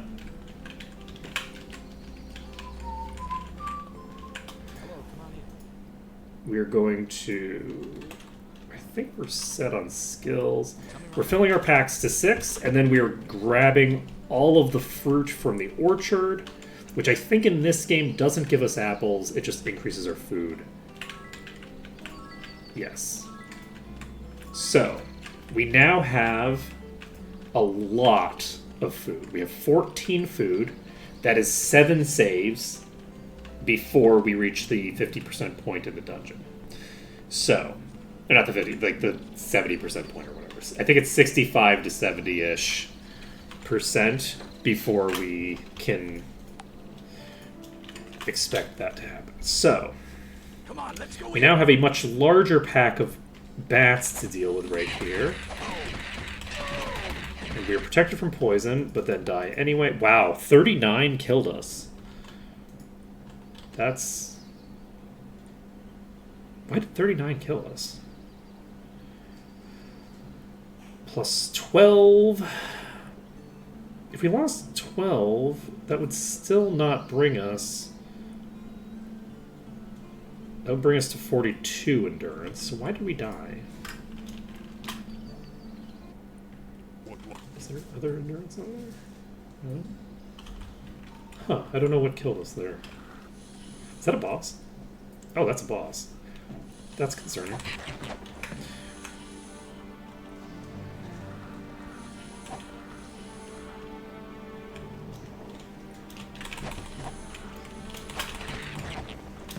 Oh.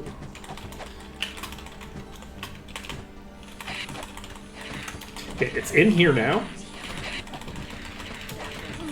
And I was hopeful. Okay, that's not going to work, it looks like. I can't... I was thinking maybe I could lock it inside the thing there, but it can just attack us through that wall, unfortunately. So we'll need a better strategy for... I don't have a good strategy for the opening with these bats yet, unfortunately. I'll need to figure that out. Wow! 3 shields. Okay, I'm going to go here.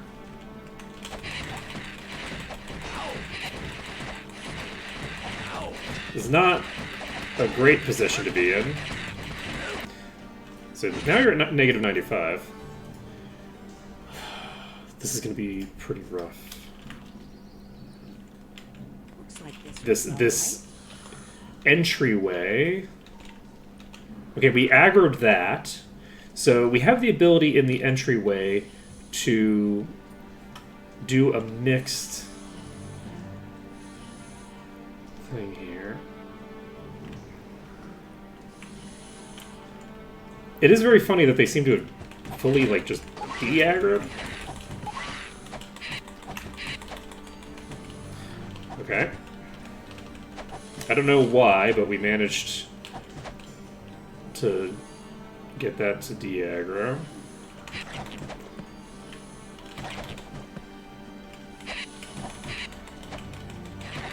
It was even a puller. I'm shocked that we managed to get a puller dealt with that way. So, how are we doing on you? Okay, that is getting fairly low. Yeah, I have literally no idea what the hell's going on with these things' behavior. They are very confused right now. Yeah, we can actually seemingly rotate back with some degree of consistency.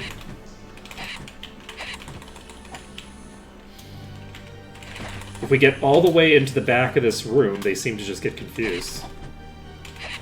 Okay, this is now dead. Leather armor.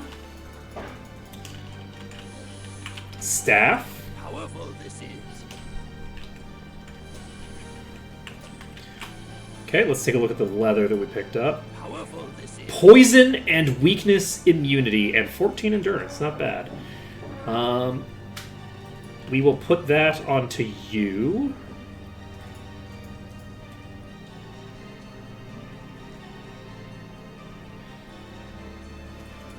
No, we won't, because you're regenerating. This would remove your only regen item. Do I have multiple regen items on you? I think I do, right?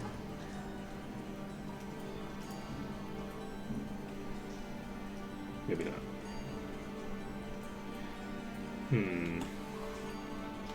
Okay, we'll put it onto Ruben for now.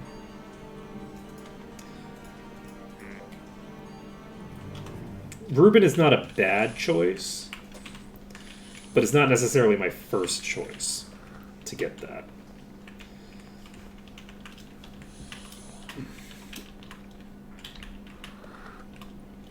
Though it's actually no, that Ruben should be my first choice because Ruben is the one who heals. And as the character who heals, it is critically important that they can't be poisoned because I can throw chain heals at another character who's poisoned. I can't throw chain heals at them when they're poisoned if they go unconscious. So, why are you moving so slow?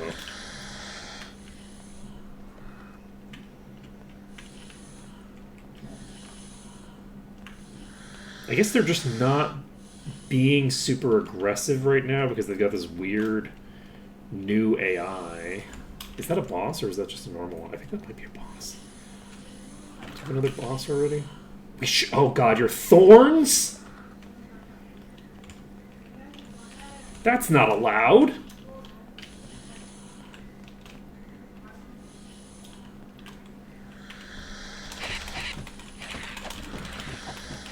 Okay, let's see if I can get a reset. Okay.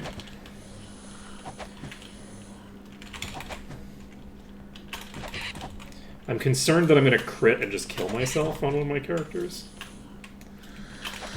Because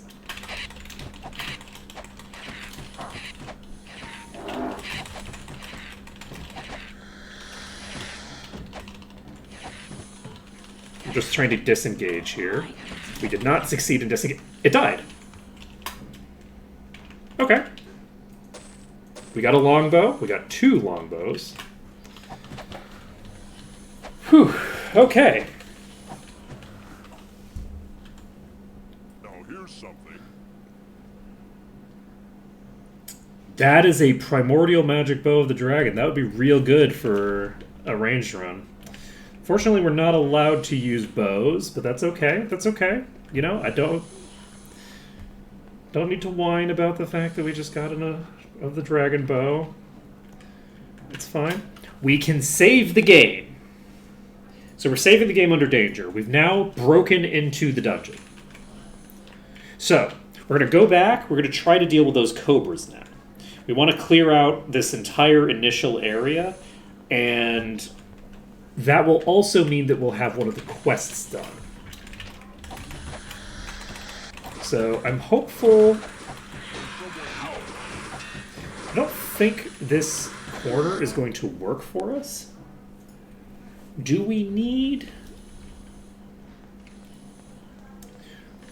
I'm wondering what we're going to do about this section. Is there any weird shenanigans we can pull? That corner is a possibility, but a probable no?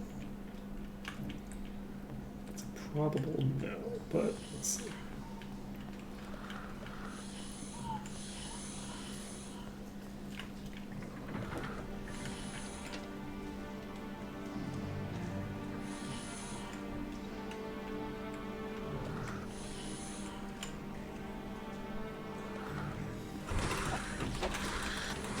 Like, I'd love to pull a small subsection of this pack at a time, and I think I probably can. I just need to not stay there as long as I did.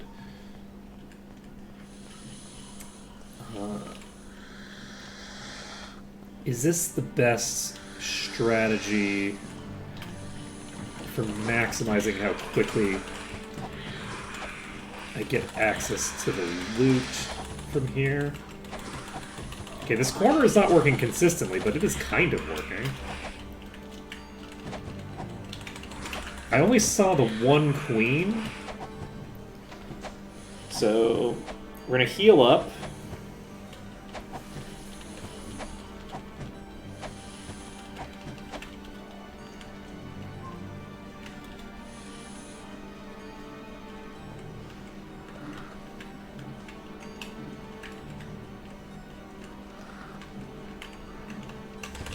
Okay, we have a king and a queen here. Fucking too many attacks there. Okay, we got the queen. Got the king. Okay.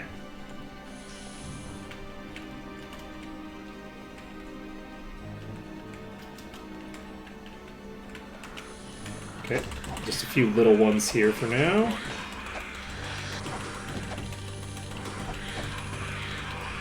A little bit spooky. We got a ring. I think this is the one where there's some above the thing.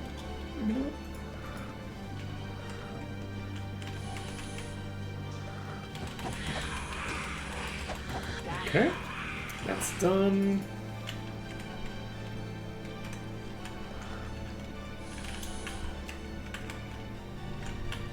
Okay. So, this room's cleared. We have a white barrel. I'm trying to remember... I guess we will treat that as a DPS boon. Now, I'm not sure if I want to open the other door immediately. We know that we have multiple Cobras there. I think that I'm going to go this way and try to get a little bit more progress done. Shit. I walked way too far forward. I don't know why I thought that I had to go to the next room before we got anything. We have another boss here. I need to clear...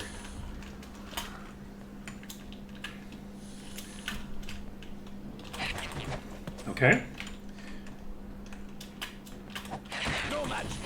We only have a few here. No match for me.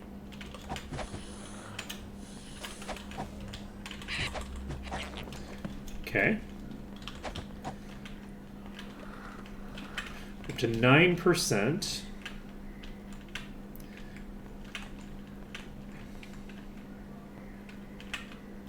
Okay. I think that is a boss, and it's a summoner. Okay, summoner as a boss type isn't too terrible for me. I think that's not the worst thing that could happen. Like, a summoner can get really out of control really fast. And any boss is very dangerous because it can just one-shot me.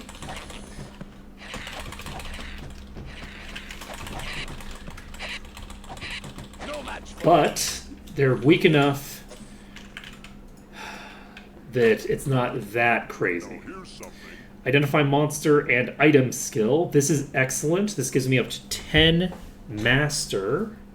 Do I have master or do I just have expert? 10 master. We should, with this equipped, be able to identify basically any Oh, you don't need... You have so many regen items. Okay, I could have equipped that chest. You were the one who had multiple. I had already stacked multiple regen. I don't know what the hell was going on there. Okay. I checked I checked every item that wasn't the things that gave me regen. That's what I did. That's not true. I think I just checked the rings. Okay. So, hello, friend. Tis but a scratch.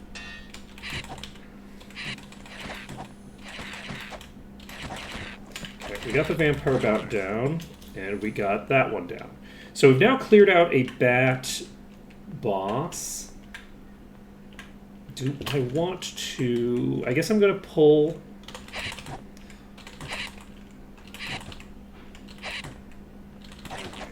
more of this. And we're at 10%. So we've now cleared about a sixth of what we need. I can't identify that. I don't think this is a super dangerous pack. This is a bunch of, low tiers followed by one high tier by itself. So I don't anticipate this being a huge issue.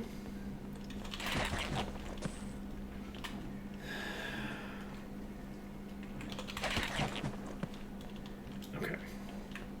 So we're just going to fight all of these.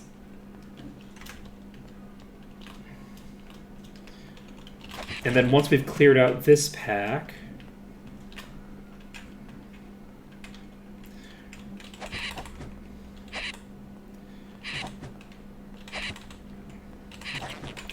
the new pathing does make it so that the enemies are way less likely to swarm me. So, we have 6 saves left. We're going to do this one now. We've got 13% of the dungeon cleared. We're just going to save right here. We're going to continue moving straight forward, I think, for now. Because behind us is a potentially much more dangerous pack than what we have in front of us. Who's hitting me? Was nobody hitting me? What is going on with this movement? Oh, right, you have projectiles now. I forgot the giant spiders have projectiles now. Okay.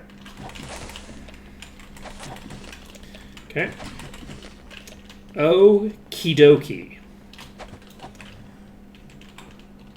Nailed it.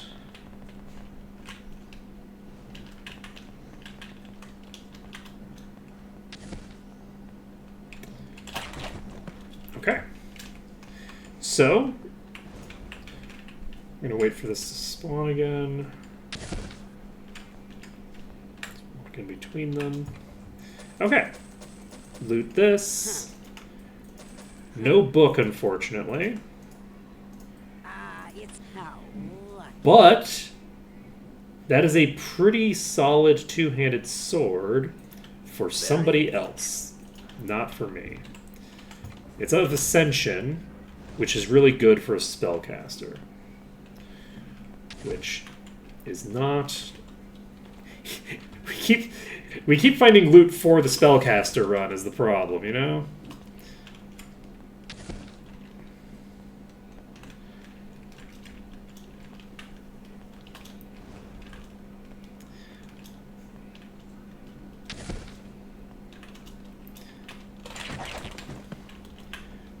Yeah, I should start the spellcaster run soon. I think that would be funny. Maybe when this run runs into a dead end where it's like I can't keep going because I'm not picking up any spells. So it does make sense when I'm doing this run that we're not buying any spells in, to follow it up with the spellcaster run immediately after. That is a good, like...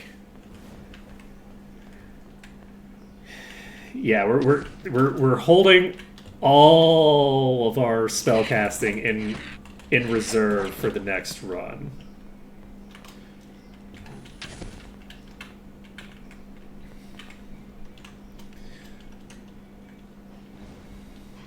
Alright. Is it safe to just fight these here?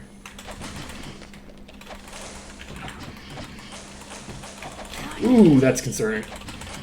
Okay. No match for me. We're fine. Ooh! Fine. Okay, we're in the green.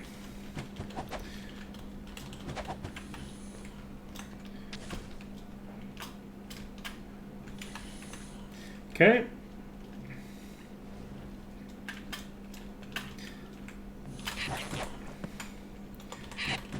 You know, I will say the new AI, the new movement that they do, I think in a lot of circumstances is actually less threatening. I really do think that. I'm much less susceptible to getting swarmed because they're just so prone to just dicking around doing nothing. Ooh, fuck me. That's a boss. Okay, we're going to try to get far enough here.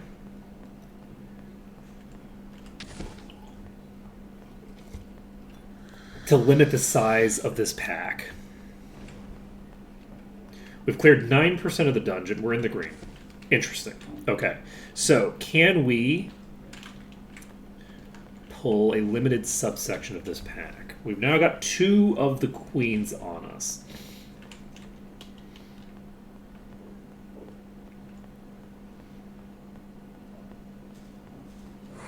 Tis but a scratch. Okay, this one reached me. That is promising.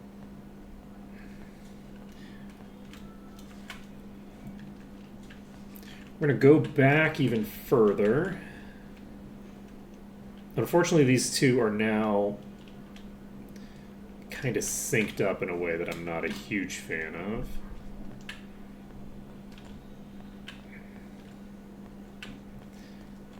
Okay, this one's coming at me.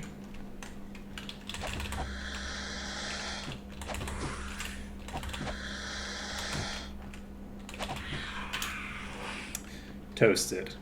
I don't allow myself to use bows in any runs except for runs where I'm only allowed to use bows.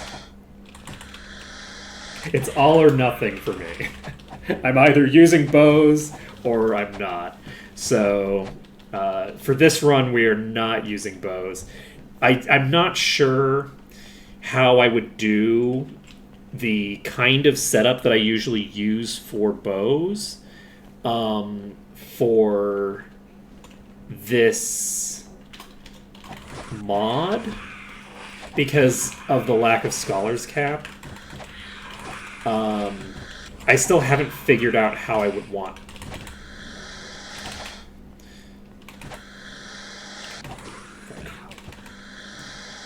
It's bad to miss the timing. Fuck. Really bad to miss the timing. It's fine. Luckily, Elvis does a shit ton of damage. Elvis is just going crazy on these things. Okay, we're at 24%. I think I'm going to try to get to 30 if I can. Never mind. We're going to run away. We're going to try to save. I don't know if we're going to be able to get away from this. We can. Do we want to save right here? Yes. We're going to save right here, and then we're going to try to melee kite this Cobra. I think it's solo right now. And I think that if it hits me, it is probably going to mostly just kill me. But I also think that I have a very good amount of damage on Elvis. So I don't need to do a super long kite.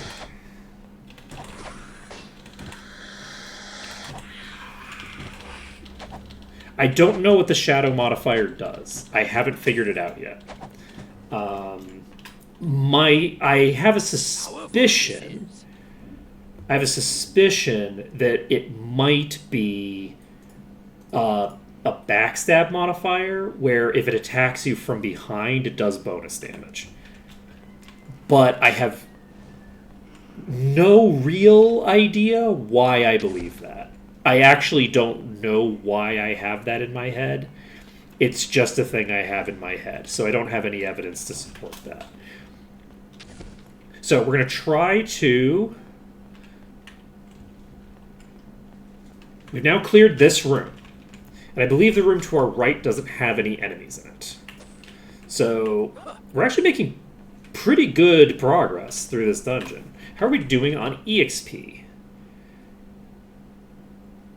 We have about an extra level left still. Okay. I will deliver to your home.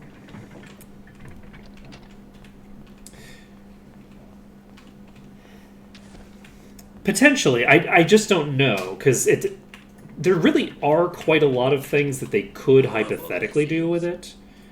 I just don't know. I think that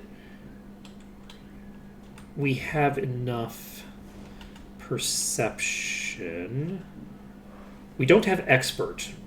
I think we're fine. Okay, that was a fireball that hit somewhere. Alright, well, we got a scroll. That's fine. Like, they've managed to come up with a lot of different mechanics, but... So yeah, I just don't know what shadow would refer to.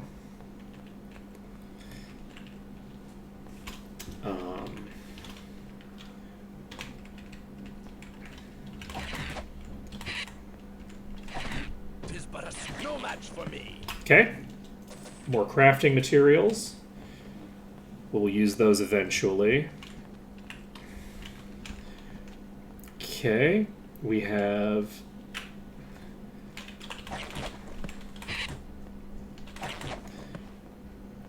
Elvis really is doing so... Elvis just one-shot that bat! 695! I should check my damage proportion, actually. I should check the damage proportion when we are getting closer to finishing this dungeon. We just saved, basically, right? Oh, fuck. We've aggroed quite a few here. I'm going to take a sharp corner here.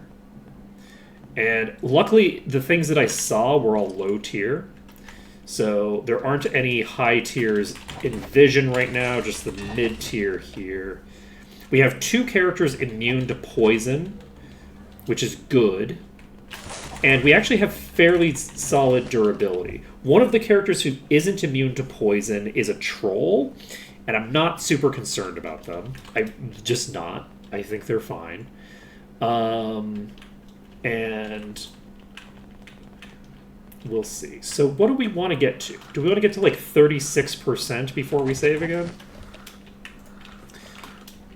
I think we want to get to about 36%.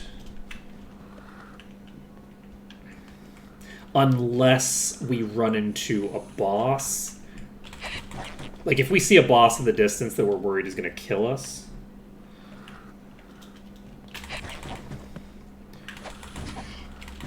Which is unlikely. Or if we die to a boss before that point, when we reload, we can then save right before the boss. I think that's how I want to handle this. We will shoot for...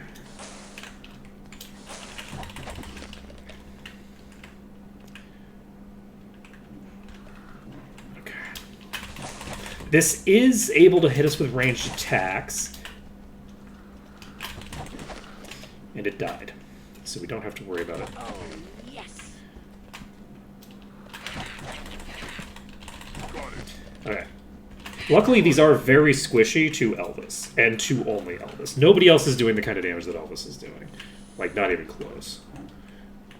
Are we... Wait, are we already here?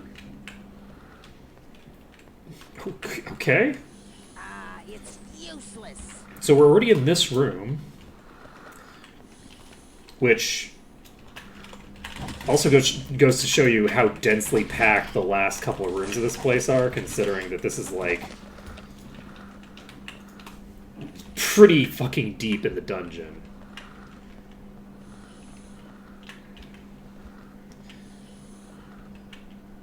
Okay, that's concerning.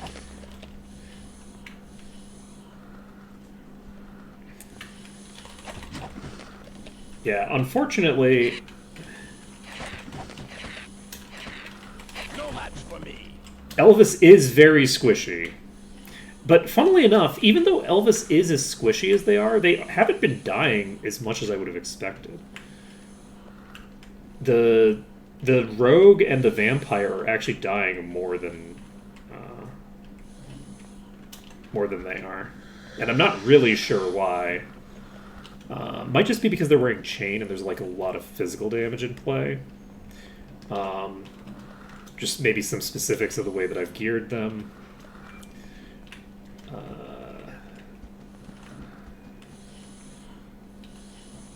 Because I feel like they have similar overall durability to the rogues, but maybe I'm wrong. I mean, they currently have lower durability than the rogues. It probably just comes down to the endurance. I probably have higher endurance on them than the other two. That is just a normal Queen Cobra, which means that it can two-shot me, but is unlikely to be one-shotting. So if something hits him... Oh, you know what it is? It's the lifesteal. He has such high lifesteal because he's hitting so hard that Elvis is actually way, way tankier than you'd think in terms of, like, sustain, where, like, that first hit comes out, and by the time the second hit comes out, I've attacked. And if Elvis gets a hit off, then they regen the bulk of what they've lost, like, instantly. Whereas a regeneration-based character needs to have a bit more time. Like, I think that the regen that Elvis has is... I think they actually have more self-healing than the regen characters do in combat. For now.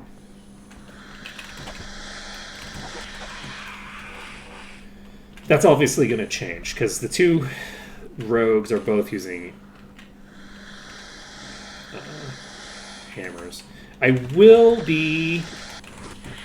I'm going to finish this pack that I'm working on right now. I didn't see any queens. I am concerned that this thing is actually just going to kill somebody. Cobras are the highest level enemies in here, so, like, they're not a thing I should take lightly. It's like, a tier 2 Cobra is probably a similar level to the tier 3s of the bats and stuff like that.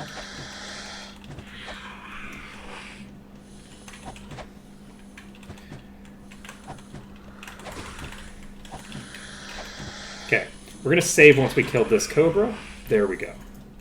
So, we're at 39% completion, and we can save the game.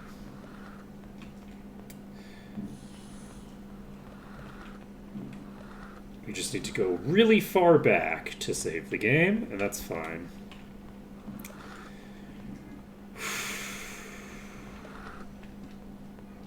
Excuse you, could you please allow me to save at some point? And so, we're going to save the game. We're not going to do that. We're going to turn toward where we're heading, and then we're going to save the game. We're saving this under danger. We have 3 saves left, and we have cleared more than half of what we need to clear. And we've used, I think, 4 saves. We are going to be able to... We're not going to run out of EXP here before we have the ability to leave. So it turns out that we're actually fine. We didn't need to aggressively ration our exterior enemies or anything. We're actually fully just fine.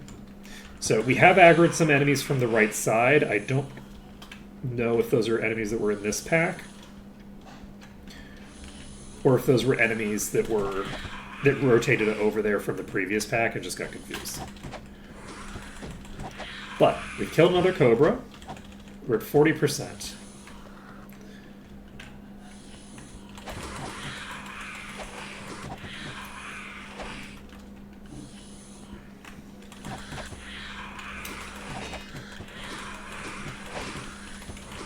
And it's a good thing that we saved when we did, because we just got ourselves killed. I was playing particularly cocky there, particularly, like, not safe. And that could have easily happened in the approach here. There's no way to be completely safe from that happening, but we kind of maximize the odds something like that would happen with the particular way that we approached that fight.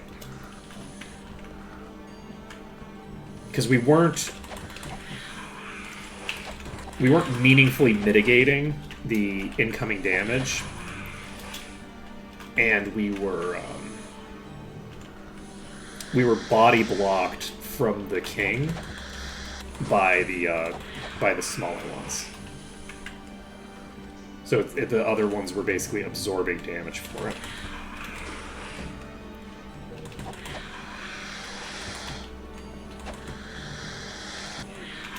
Okay, that one's toast. We're gonna go to 50% for our next set. Shit.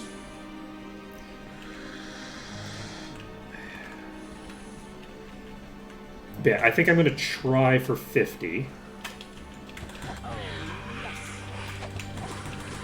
This is going pretty smoothly so far, honestly. The damage Elvis is doing is really out of control. Like, what is your damage percentage? Yeah, Elvis is doing 45% of the damage, which is quite a lot, but honestly less than I was expecting, considering how hard they're hitting. Part of it is just that the enemies in here are weak enough that there isn't a guarantee that Elvis is going to get a shot out. Right? Elvis can just one-shot them. But the other characters, like, if 3 of them attack, 3 of the other characters is sufficient to kill as well. On the weaker enemies. That's Queen. We have a king and a queen at the same time. Hate that for me. Ooh, I really hate the positioning on this. Fuck. Oh, we are... God damn it. I didn't see the bats. Okay. If I had seen the bats, we probably could have pulled that out of the fire there. I just didn't see them coming in.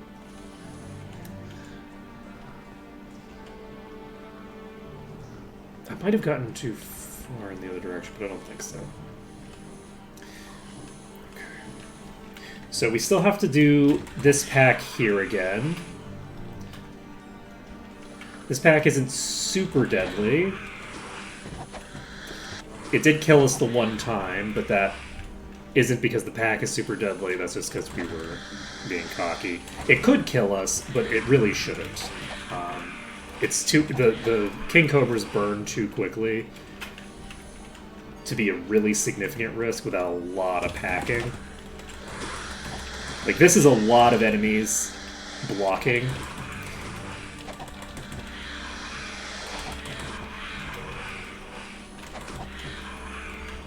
And there we go.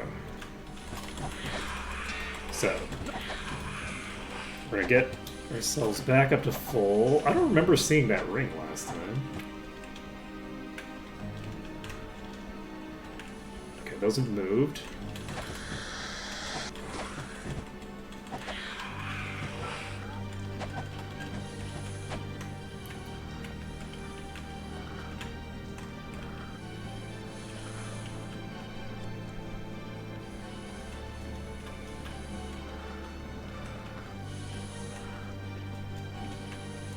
So I know there's a king here, but we've actually pulled another pack, so we're gonna just see what happens here. Okay. We fucked that up bad. Fucked this up bad. Ooh, we fucked this up so bad. Okay, we're okay for now. Get a little bit of healing done. Elvis is back at full HP. It's funny, Elvis is pumping, like, Death Knight numbers in terms of, like, the lifesteal component right now. Just, like, they're doing so much DPS that they really do feel like a Death Knight, basically. It's pretty cool. No match for me. Okay. This is a bad idea. I should just pull out completely. I don't know if this is going to be... Damn it. I was gonna say I don't know if this is going to be possible. I don't know if I can actually run if I allow myself to get tagged by that many. But we'll see. We will see.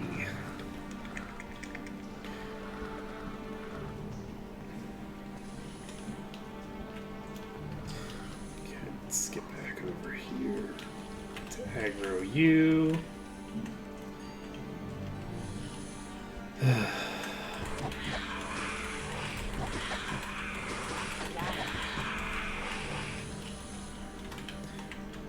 It's weird that I haven't seen a single poison proc this entire time. I've only seen it tagging the people who are immune to it.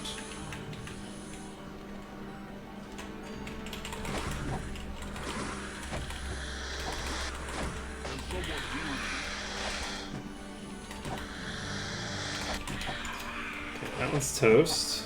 We're at 41%. Tag you.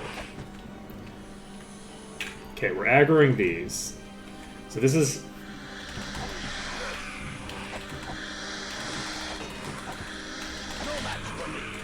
This is not the pack that killed us. This is the weaker pack that we were trying to finish off. Ooh, God, that's very concerning, because that's a regen character. So they're going to come back up soon. Whew. Then they could get gibbed. These Cobras actually hit hard enough that they knocked Ruben real low. Like, Ruben was substantially below zero there. Took a while for us to regen back up. Okay, that's the ring from before.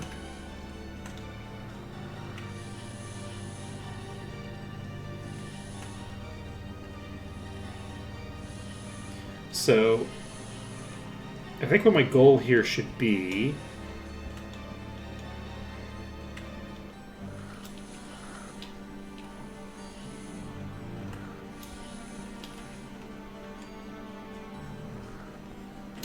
Okay, we've aggroed some, including a queen. So what we're going to do is we're actually just going to run like hell, maybe until we get in the green, actually.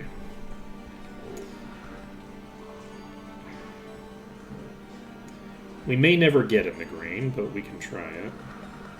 Actually, we have to run a really long way to get in the green in the first place. We can't tell who's chasing us based off of whether we got in the green or not. So... rather than go forever, we are going to start working our way back toward them. There are 2 King Cobras in this pack. Ooh, boy. They hit Ruben.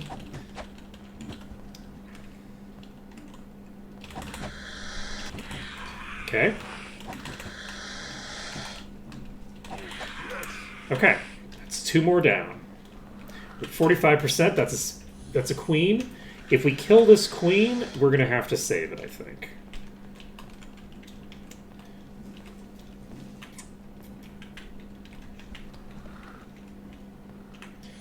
It'll be a true save the queen situation. In this case, save the queen being dead. Okay.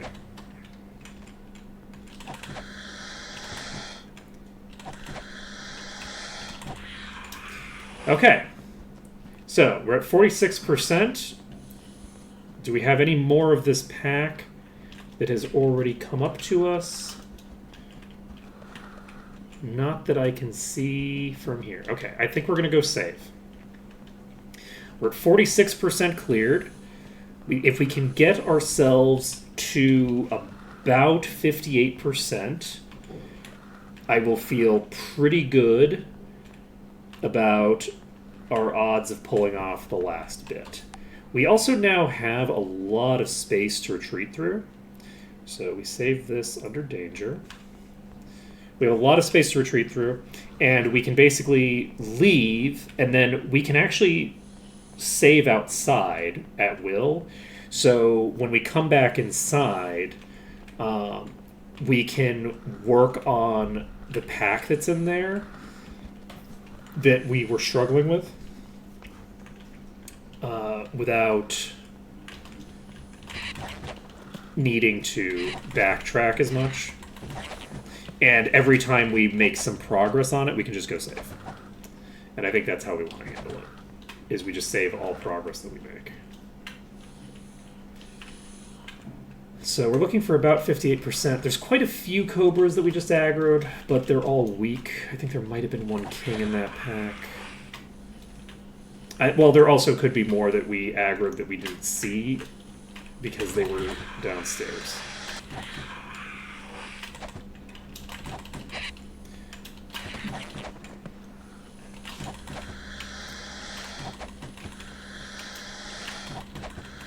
Yep, there's more that we aggroed that we didn't see because they were downstairs.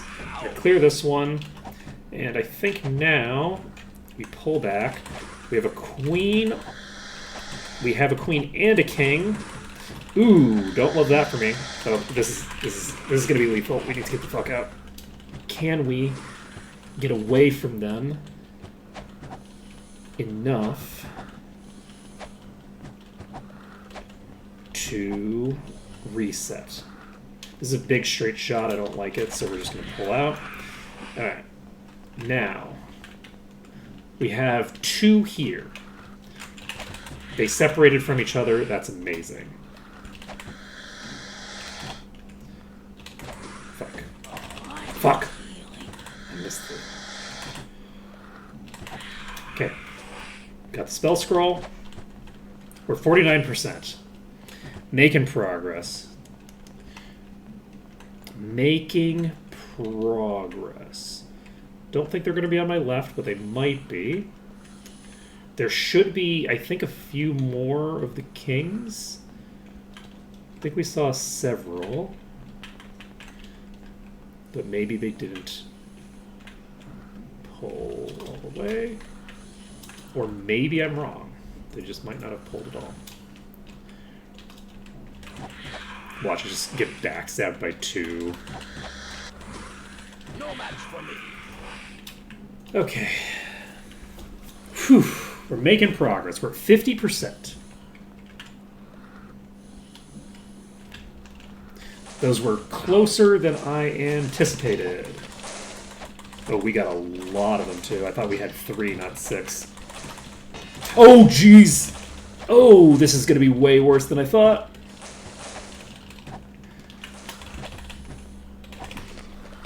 Okay. Luckily, Elvis did land the hit. Huge spider's down. That's great. Elvis gets the kill. We are golden. Oh. You've got this.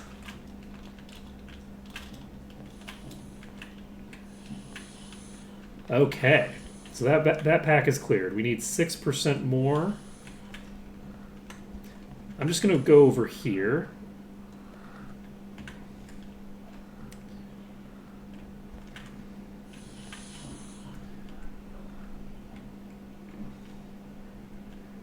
Okay. I don't see anybody coming immediately.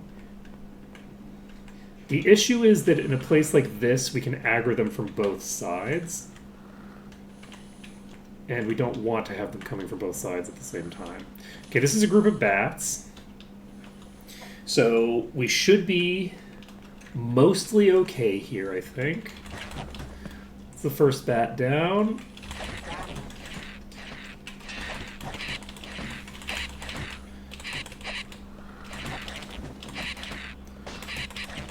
Okay.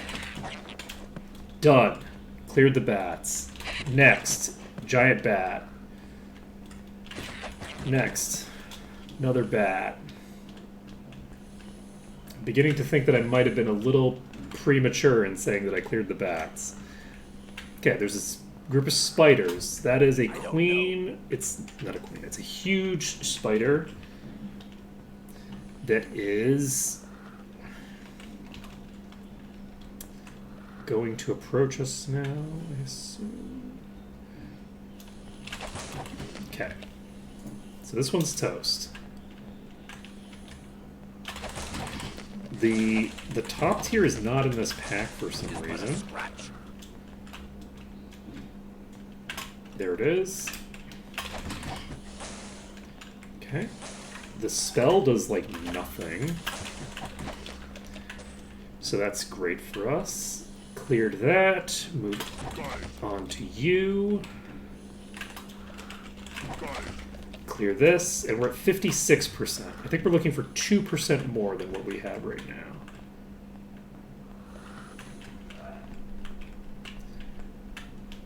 Okay, that's a boss. It is Plagueborn. We are going to want to save before we fight that, I think. If that hits us, it's going to disease us. And we don't have a cure for disease until we get to Erathia. Not Erathia. Is it Erathia? Yes, Erathia, I think. So, we really don't want to get hit by that thing. Well, we're going to find out if we get hit by this thing.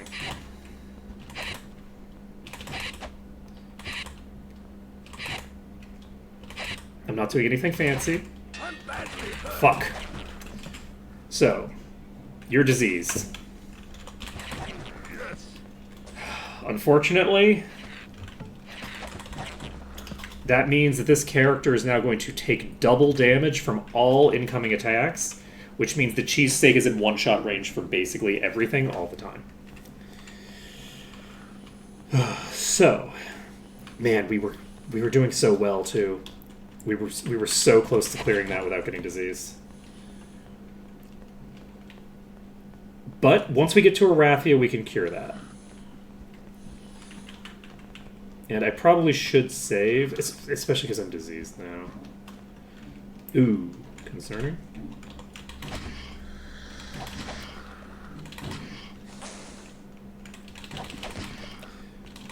Okay.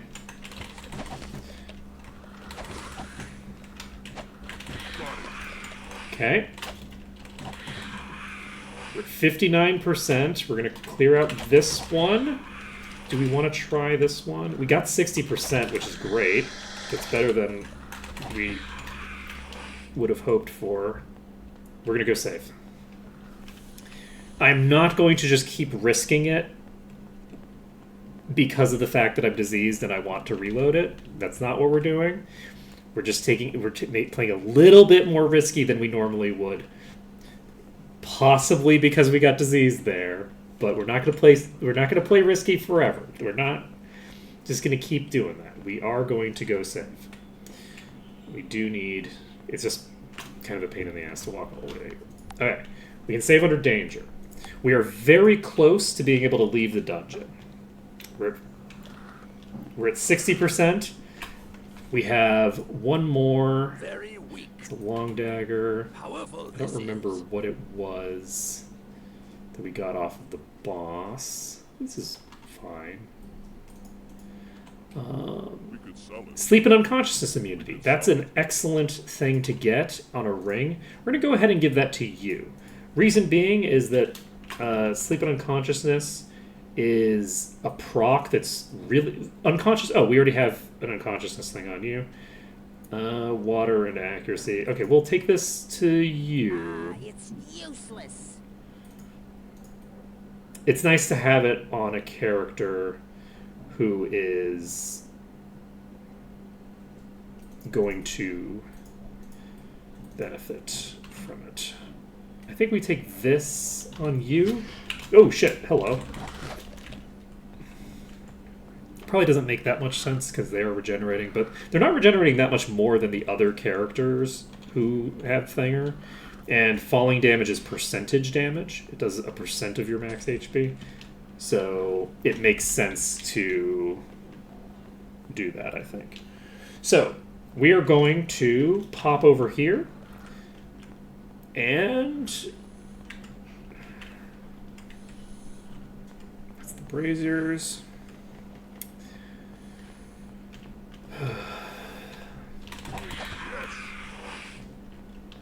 And one nice thing is the character who's diseased right now is a character who we don't really see going down much. So, No match for me. like, it's not going to be super common, I don't think, to end up losing off the back of that.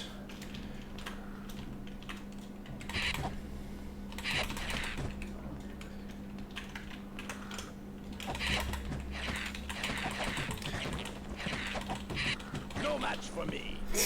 Yeah. PBJ is just not harmed by these. That just gigantic amount of HP that we got from that, what was it? Was it armor? It was the staff? Yeah, the staff. That staff's HP is just so crazy. Rude. Rude.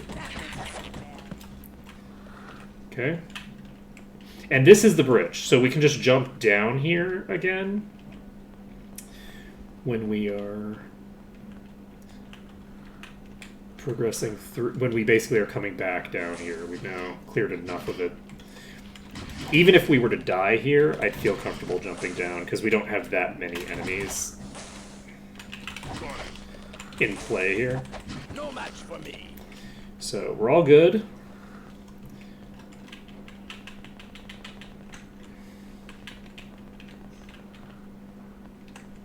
Okay. We are in the green. We're at 65%. We are going to loot this. We have a mace. We have Firebolt, which is a spell, which is nice, but it's not the spell that we need, unfortunately. It's a nuke, and that's not a spell that we're using, even though we are in the only using spells that we find. But just because we're only using spells that we find doesn't mean that we have to use every spell that we find. Now, do I want to clear this part first? Or do I want to start this tunnel? I think I'll start the tunnel. The tunnel also has the advantage that we can always drop down to separate spiders from bats if we end up overpulling. And it's, I think, just going to be less dense in general. So, but the only goal that we have right now is just to get the monsters, the clearance message, so that we can move on.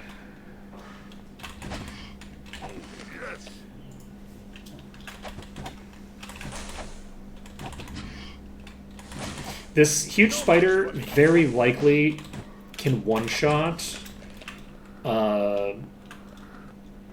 Cheesesteak.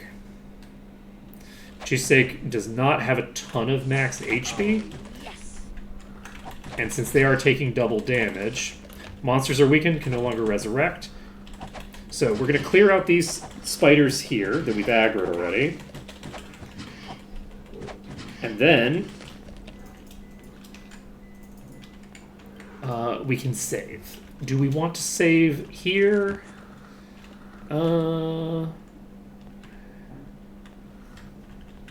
Yeah, we might as well.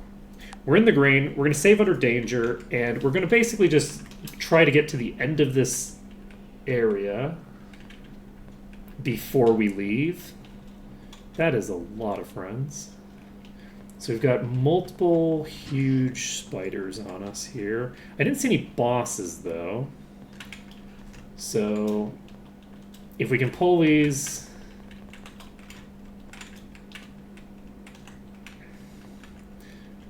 separate from each other. And that is an instant knockout, but not instant death. We went to -29. We're doing pretty good on Scion. Is it Easter? Oh, I guess it is for a lot of people. Yes, because it's Monday for me. I'm like, what day of the week does Easter happen? I knew it was Good Friday, but I actually forgot that Good Friday is the Friday before Easter.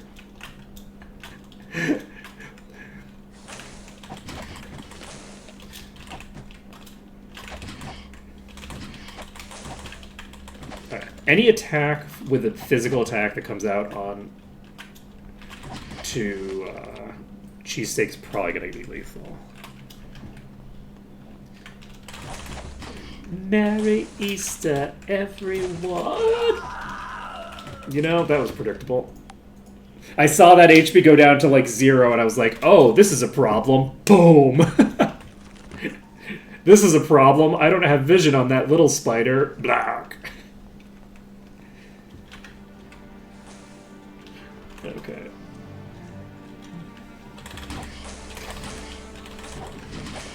Ooh, this is a bad... What am I doing? Why am I like this? I deserve that.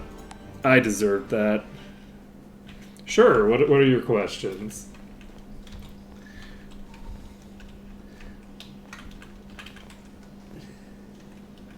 I know the answers to many questions related to Might and Magic. Not all questions, but many. Okay, you're unconscious, which is actually great for me right up until you get up. Oh, that was so rude. Oh, that was rude. Regen. It's causing problems for me. You know, they were doing so well for so long, even with the disease, and then, you know, they start getting tagged over and over again. Okay. This is a problem. Please don't hit. Okay. Okay, we need to turn cover off, because you have it on, I think. How do I do it?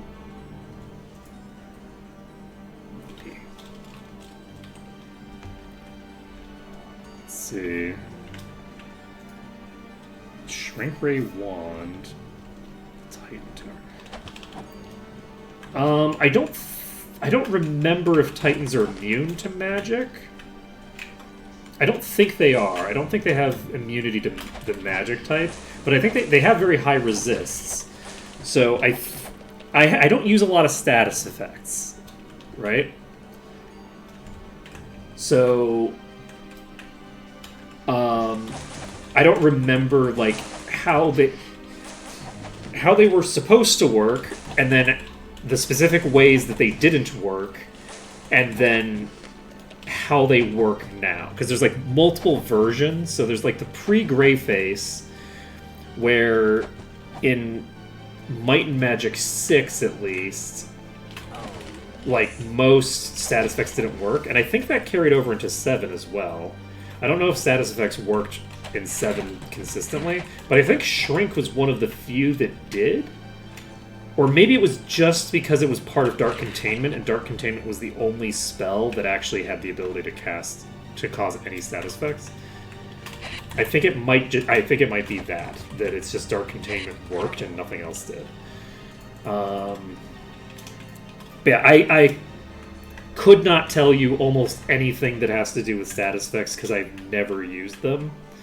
I didn't use them back in the day, and I don't use them now either. I should maybe allow myself to use status effect spells when we do our caster run. I think that would be fun.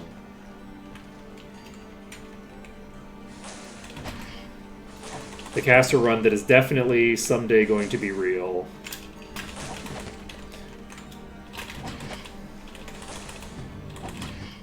Please. Okay.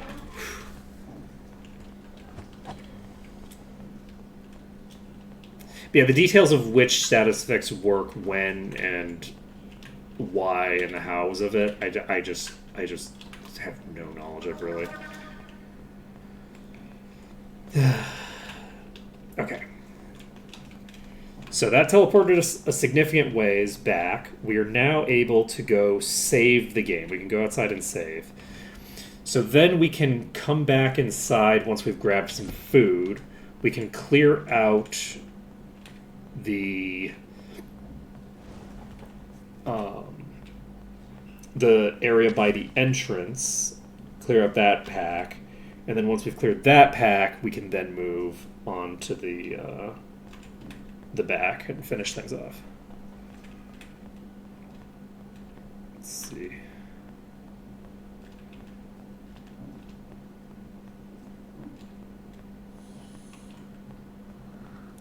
So which version of the game are you playing? Is this just Might and Magic 7 native? We need to. Or is this with or do you have any mods installed? Okay. So if it's just Might and Magic 7 native, do you have a cleric?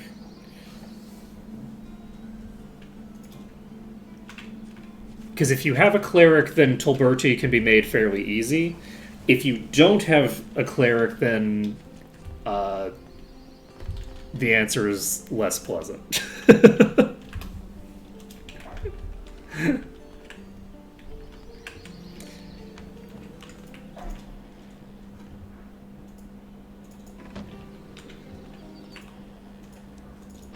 Let's see. Okay, so do you have Grandmaster Body Magic? Because protection from magic should prevent the Eradicate if you have Grandmaster protection from magic, which is a body magic spell. It's a master level body magic spell.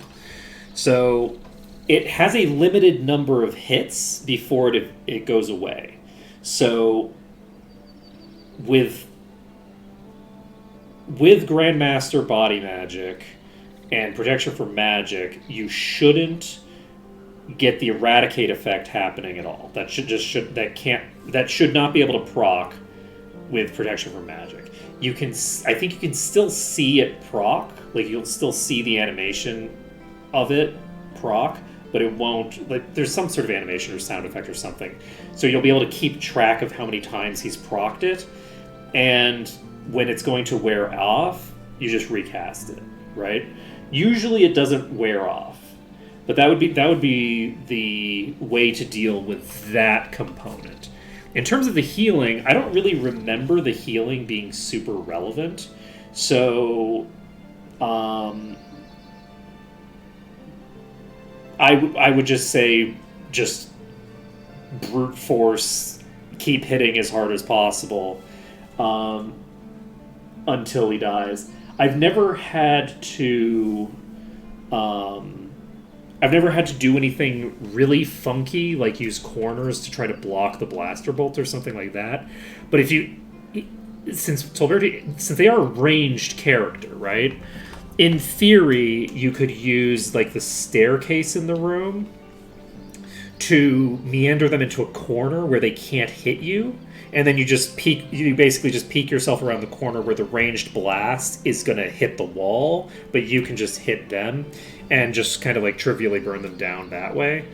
But I'm not 100% sure. Like I've never actually done it myself with that character, so I don't know.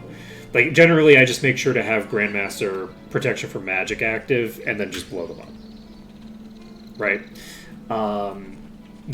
I don't remember how I handled it with my Druid team, but my Druid team was also like extremely high DPS. That team had such crazy damage output that like, because it was like Druid, Thief, Monk, Knight, or something just stupid like that. So it was, and they were all fully maximized into dealing damage.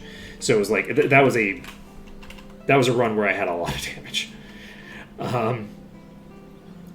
Because usually you would have like two casters, which potentially is going to hurt your DPS a bit.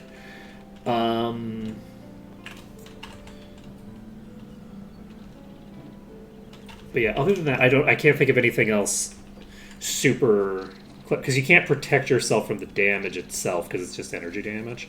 So it really does just come down to just plowing into them with Thinger. I also don't know what resist Eradicate is on. It shouldn't matter. Yeah, protection from magic. Okay, so this is interesting. I didn't realize that we had Thinger available. I didn't realize that there was no Queen in the initial pack, so that's interesting and good to know. I thought that this was going to have like a Queen guaranteed in the initial pack. There is this time. Damn it. But yeah, anytime Cheesesteak gets hit, they just are gonna die until we get the Cure Disease. It's gonna be so rough. It's gonna be so rough. It's gonna take.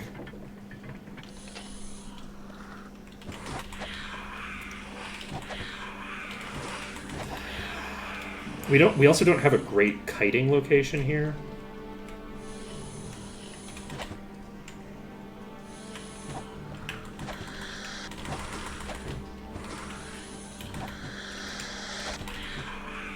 I don't know if the kings can one-shot me.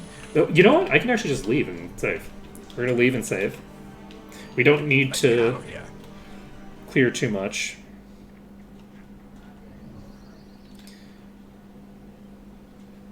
Let's see. The primary damage output is probably going to come from your knight, right? The knight and the thief both have really good damage, but knight is usually a bit stronger by the... well, for most of the periods in the game, the knight is just going to be stronger. So, the Day of the Gods and Hour of Power... Hour of Power is like the really big one. Will help a lot, but it's mostly going to come down to like if the issue that you're running into is that the healing is a problem, then as a light-based party with a thief and a mage and a knight, then I would say if the knight isn't dual wielding, like if you have them using a shield or something, I would swap to dual wield for just that fight, and then you can swap back after that. Because of the fact that they're healing, it's going to make a big difference in your ability to survive the fight. Because any extra damage that you're doing is past the point where it's healing, right? So, what am I doing?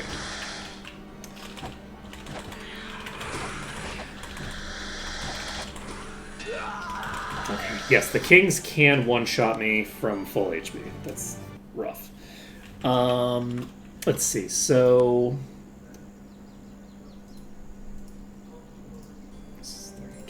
why was I so far away? Let's see. So for the mage, I would probably... I wish that I could think about like what would be like the top tier nuke for... Because like shrapnel isn't available to the light side. Like, I used Sparks a lot, but I don't think Sparks does top tier damage for that point in the game. So, probably not Fire Spikes. I'm not actually sure. It might be Sparks. It would depend on whatever you have put points into, I guess. So, just sort of like making sure that you're, nuking the absolute heck out of them.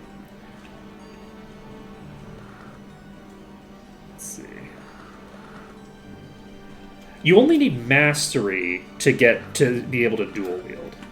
Grandmaster Sword is not going to help you that much, I don't think, because Grandmaster Sword, I think, just gives you an armor class increase. So I don't think Grandmaster Sword is that relevant. But boosting up your Arms Master would definitely help. And is your knight still a knight, not even like a mid tier, or is champion the mid tier or the final tier? It is. I don't remember, but yeah, if you're looking for getting the top tier knight, that will help a lot. There's a lot of DPS that knights get out of getting Grandmaster Armsmaster, though Grandmaster Armsmaster is in Land of the Giants. If you're struggling with the character that you're struggling with, I don't remember exactly when you fight them, so I'm not actually sure if you'll have access to the Grandmaster Armsmaster.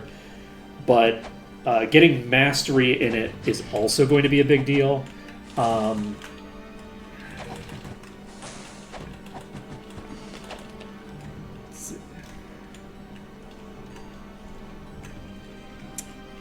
Yeah, the Titan Sword, I don't remember exactly which sword that is, but it sounds like a two-handed sword. Are we going to be able... Nope, don't do it. They did it. Hey, Malekith. How's it going?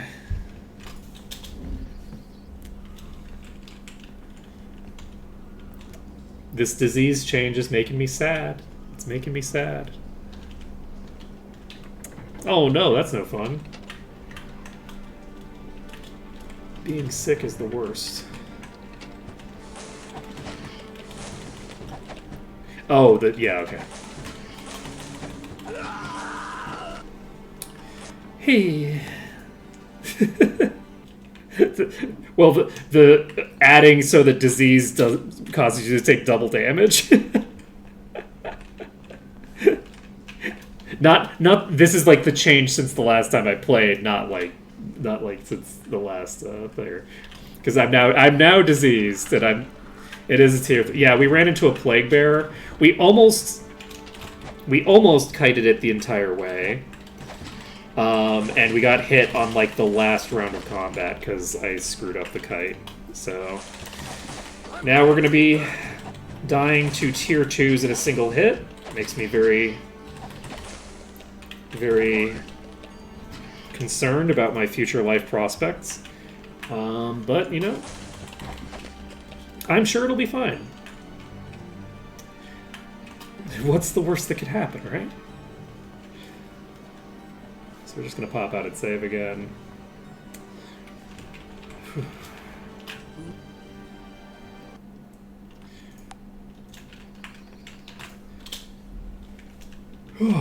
But yeah, we are struggling now. Let's see. Okay, you're unconscious, so you're not going to get hit again for a while. Operative word there being for a while, and then as soon as you get up, you're vulnerable to just getting insta-gibbed. Okay, wait. I'm not trying to hit you, but I'll take it. Oh god, I won't take that, though.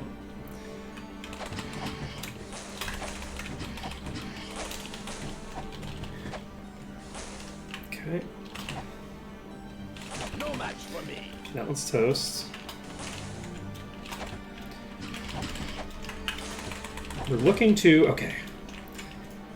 We're basically looking to exploit the animation where it's got the ranged attack coming out to get the hits in when it's vulnerable. Luckily, we played Dark Souls, so we're fine. We're fine. We know not to attack into neutral. It's fine. We found a crazy staff today. We found a Primordial Serpent Staff of Darkness with 300 HP, a bunch of AC, and of Darkness. This has been very clutch. Yeah, so Our character who already had a shit ton of HP now has 600 max HP. Troll. That's a troll. So, you know, we're doing pretty good. We're doing okay.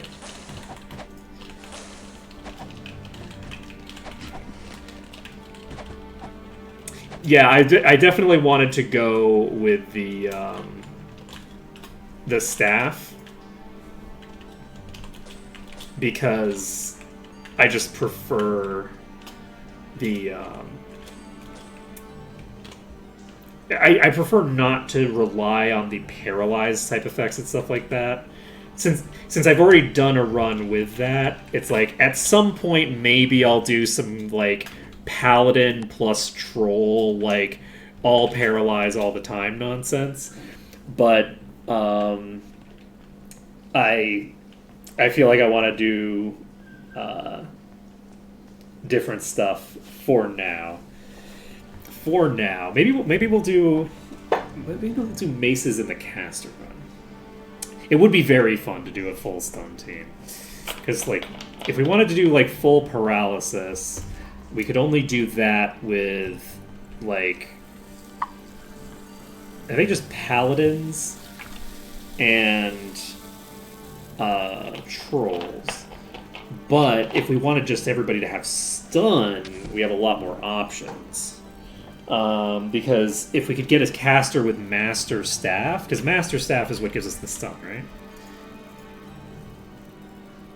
We have 1% yeah. So we could get a stun with any caster that has Mastery of Staff.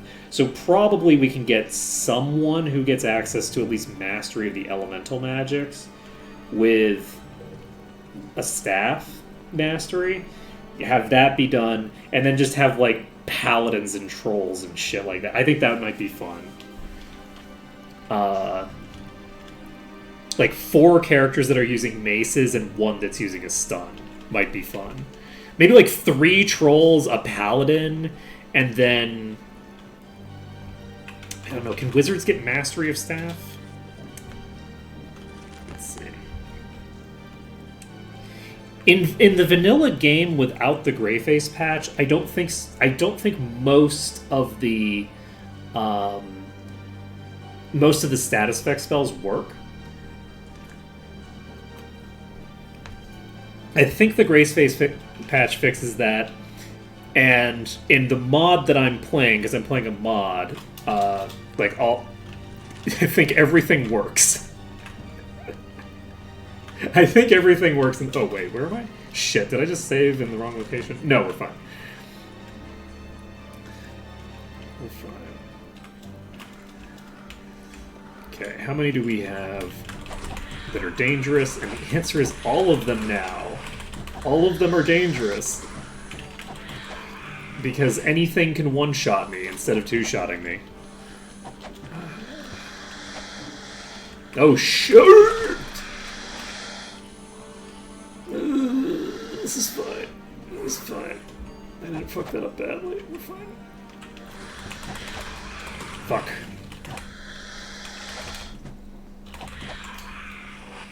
Okay. Hello, Queen.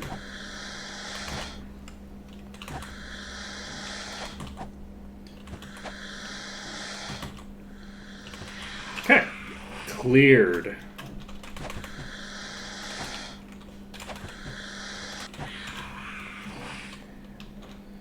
Whew. This is bottom tier. I think we're safe if we're at full HP from that one, but we still have... Ooh, this is bad. Ooh, they're both still approaching, but they're also approaching from different angles.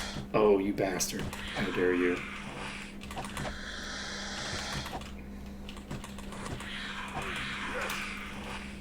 Hey, the tunnels to Nione are very fun.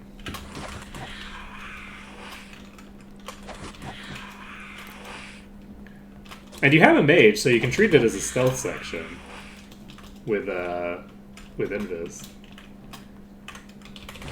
Fuck! No! I screwed up the movement. Oh. I could feel the death coming. I was like, I screwed up that movement, and it's getting its attack animation off. I'm not surviving this, and I just could feel it coming. I could feel it in my bones.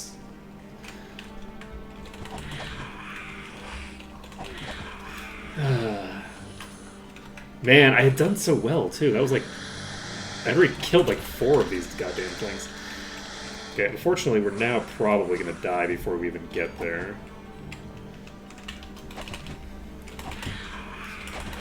Okay, we have 3 on us, and I fucked up the timing too. That's great. I not only had 2 of them on me, I messed up the timing, so I didn't interrupt either of them. Ooh boy. Ooh boy. This is gonna be a rough room. This room would be fairly easy if I wasn't diseased. Is the really sad thing. Is it's like, this is not actually that difficult to pack if I'm not getting literally one-shot by the mid-tiers.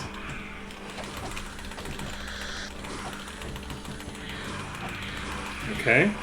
We might be okay with this location. We found this location in a previous run.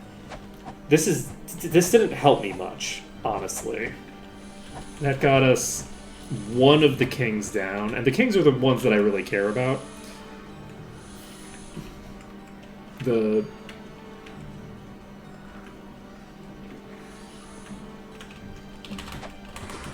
I'm really messing up my time in bad today. So I want to clear this room before we save again, because I don't really want to have to, like, walk all the way back out of the dungeon and walk all the way back in. But at the same time, if I'm playing this badly... Okay, that wasn't me missing the timing, that was just me missing with a character miss. That was an RNG miss, not a timing... Well, it could have also been a timing miss, I don't know. Since we didn't actually get the hit. It could be either. Oh, fuck! I ran into the brazier!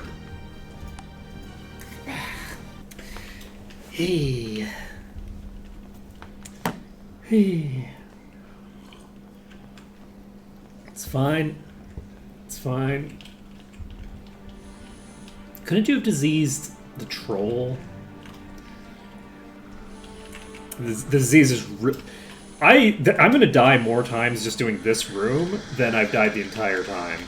This disease makes the threat level that I have from, like, queen cobras is lower than the, like, prior to this is lower than the threat level from the king cobras now, because the queen cobras couldn't one-shot me.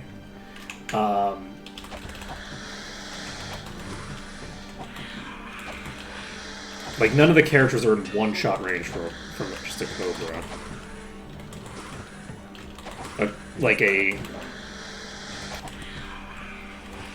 boss, sure. No match for me. We haven't seen any of those yet, though. We're 81%. I think we've now killed a queen. Okay. So, preservation, we don't know how long it's going to take because I haven't been allowing myself to buy spells.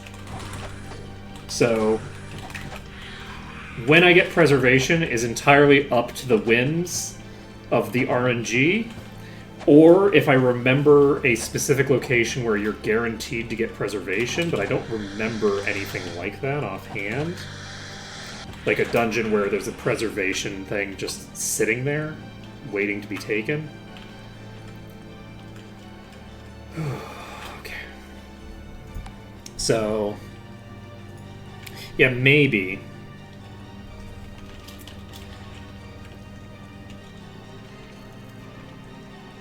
There's a lot of places that actually have, like, guaranteed spell books, but I usually don't pay enough attention so, like, I don't remember where they all are.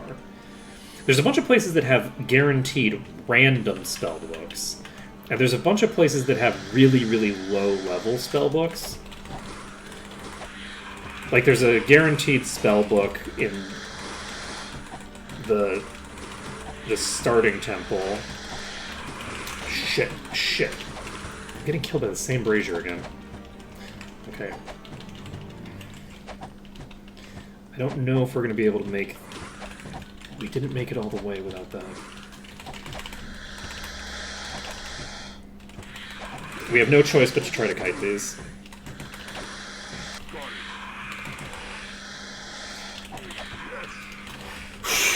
We did not die to that one.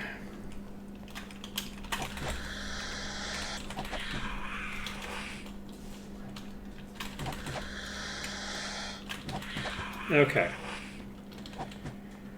We're all good.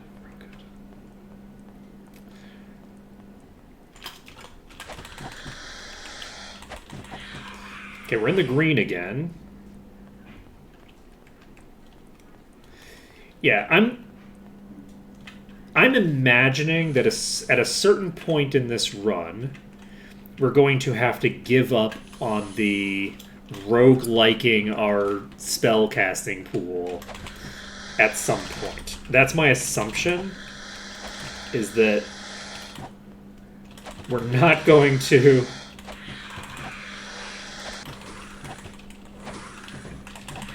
be able to get through the entire game with the spells that we find. So we'll either, when we do that, we're either going to transition into doing the caster run, which I've been promising for like a year or two, or some number, or we will just transition this run into allowing me to use spells, or what might happen is I might say, okay, in order to be allowed to cast spells in this run, I need to beat the game with the casters as like a unlocking mechanism for it, which I think is kind of a fun way to handle it. And then that'll unlock it in this run. We might do it that way. Or maybe even just no, we'd have to finish the run. We'd have to finish the caster run to be able to do the unlock there. I think that makes sense. Okay, we have Boots of Defense, required level 22, Ice Bolt, Lightning Bolt. How are we doing on EXP? We're pretty close, so I'm a little concerned that we're going to get it from finishing the dungeon, which would be bad. But probably gonna be okay. Fortunately, we can't save anymore, so we're gonna have to figure out if we're gonna be able to clear out.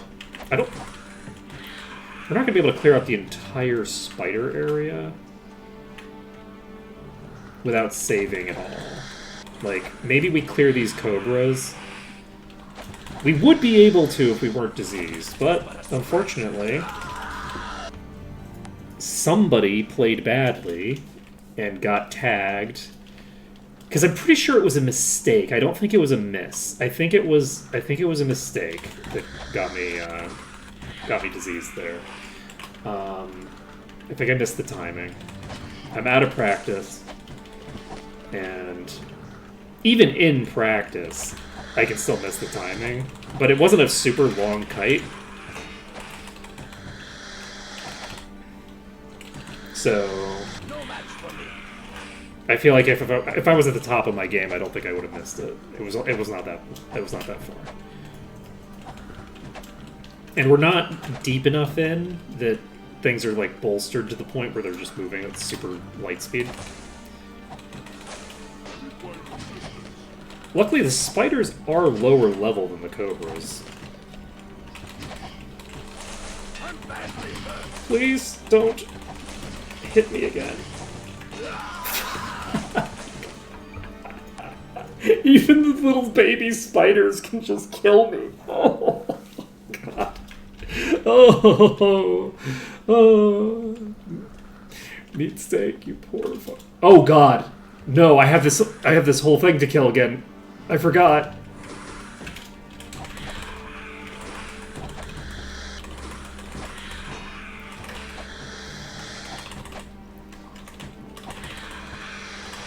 Please, I need to stop walking myself into corners. Whew. I'm not only missing timings, I'm also just walking into corners and shit like that. It's a problem. I also didn't loot this, right? Yes, okay. Oh, what? It's useless. That's pretty true. Okay. So, we're going to try to pull a few of these.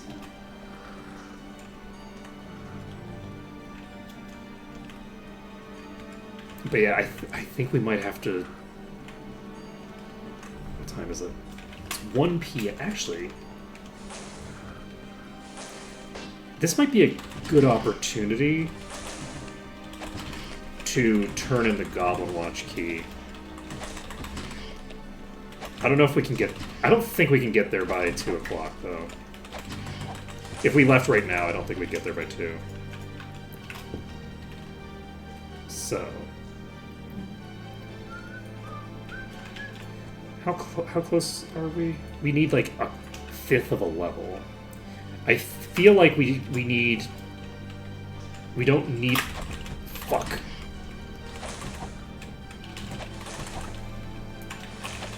I think the huge spider's ranged attack can't kill me in 1 hit. I think it can just knock me unconscious.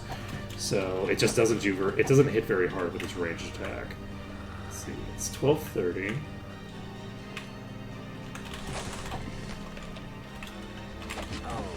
You know, we called this Centaur Century, and we haven't seen a centaur the entire time.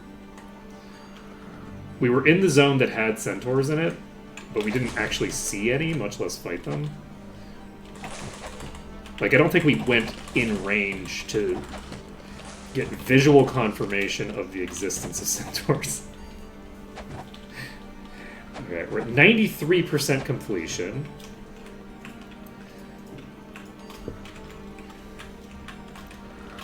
No match for me.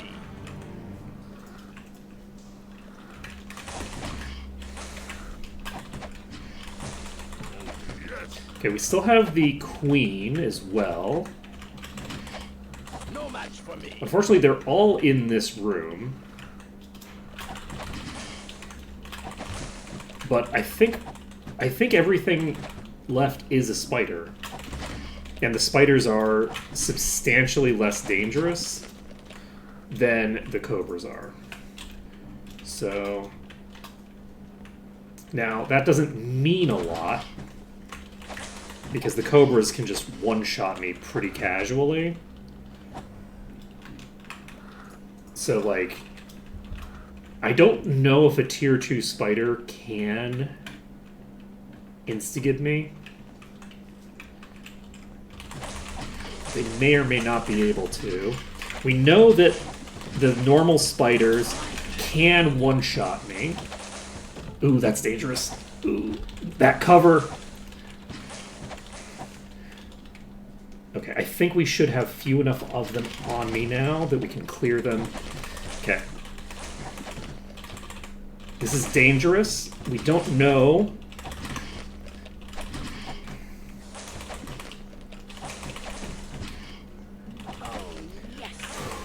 Okay, that's suboptimal. I don't have a wall for you.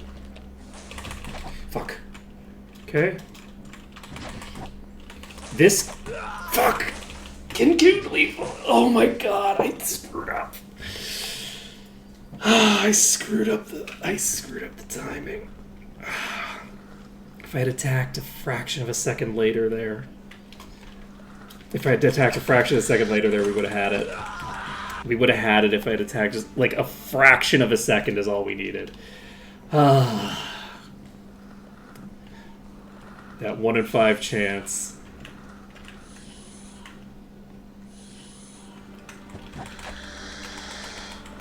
Okay. We do... The worst part is that we then need to clear through the Cobra section each time.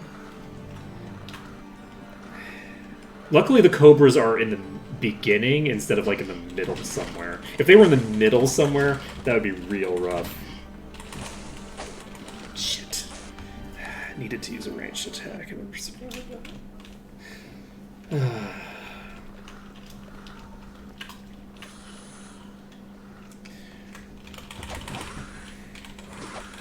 We actually don't necessarily need to kill every single enemy here to get the completion.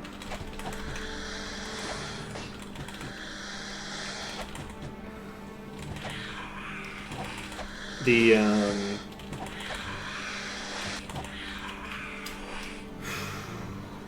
Goblin Watch, we still had like 5 or 6 enemies left when we got the clearance, so fuck, we got too close. Okay, that one's toast. We have one more huge spider.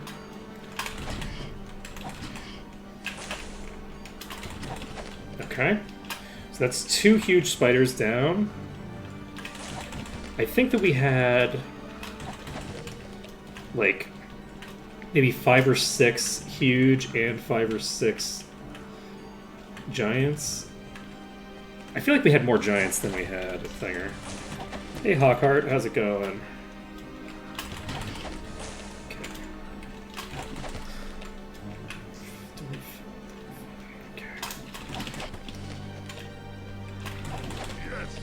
Okay.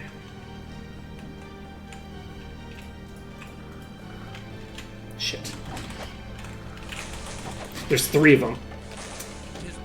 Okay, we're disengaging for this range. A ranged attack can kill me now. Okay. Whew. Oh, wow. Thanks, Valakith. That's amazing. And yes, we're on the path to insanity. Difficulty or road to insanity. Alright, I'll do that. I'll update that for next stream. And then we can equip bows. It'll be crazy. Hello, friend. There's a lot of you suckers over there. I shouldn't be doing this. This is way too dangerous. But it's okay. It paid off. Okay.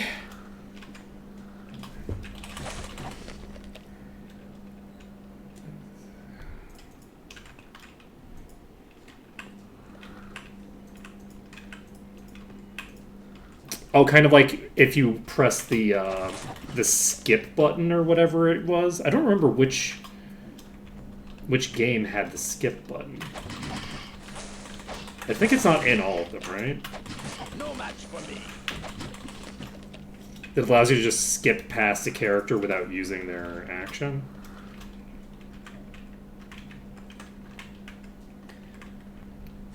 Shit. Okay.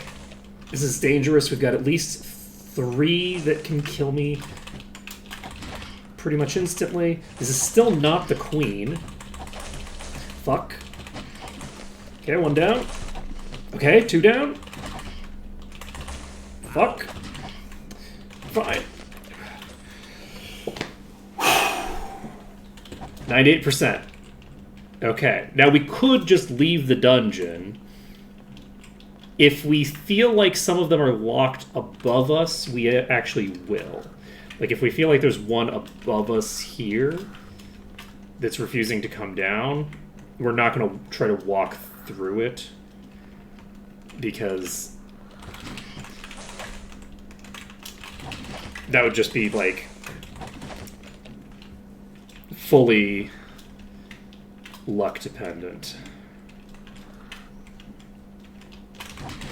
Okay. at 99%. There's a few little ones right there. I'd love for you to come toward me. Nope! That's way more than a few little ones. That's a lot of little ones. Okay. Popping over here. Okay, we're in danger, but this is enough to get map completion. If we clear this pack, we can save. Can save the game. We got there. Okay. Whew. That was a little harder than it had to be. Let's see.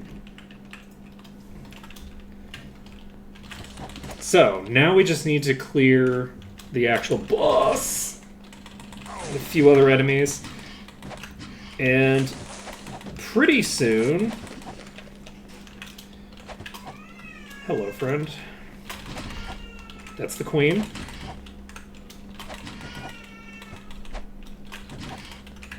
Ew. A lot of HP. Okay. Took out the queen. Actually, we can just walk away and go save again, since we've just taken out another thing that can one-shot me. Let's do that. Let's just make our life a little bit easier as we approach the end here. That is the green. We've finished the dungeon. Whew. Okay, we need to go grab that chest that we skipped.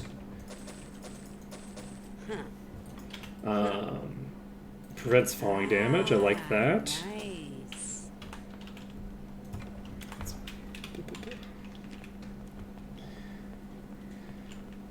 Okay. So, we're going to pop over here. We're going to grab this. How lucky. And... Oh, I didn't check how our EXP situation is looking. We have a bit of overkill. We've got about a third of a level's worth of overkill here.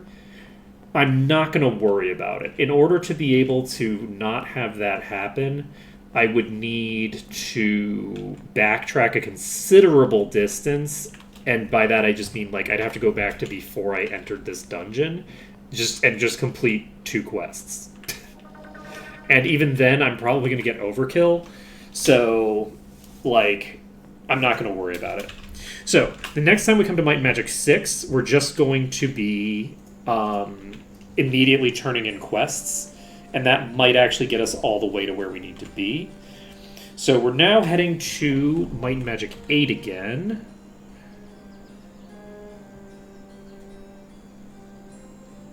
And we'll see.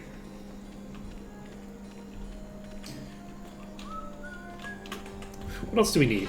We have bodybuilding. How are we doing on EXP? We have 2 levels worth of EXP. So, do we train up?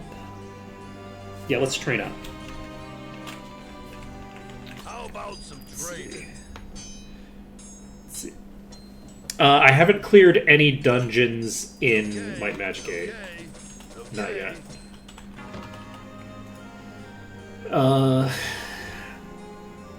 Do we bodybuilding? Yeah, we're gonna do bodybuilding because it's funny. Let's see. You need bodybuilding just to be able to hopefully survive an attack from the weakest possible enemy at some point.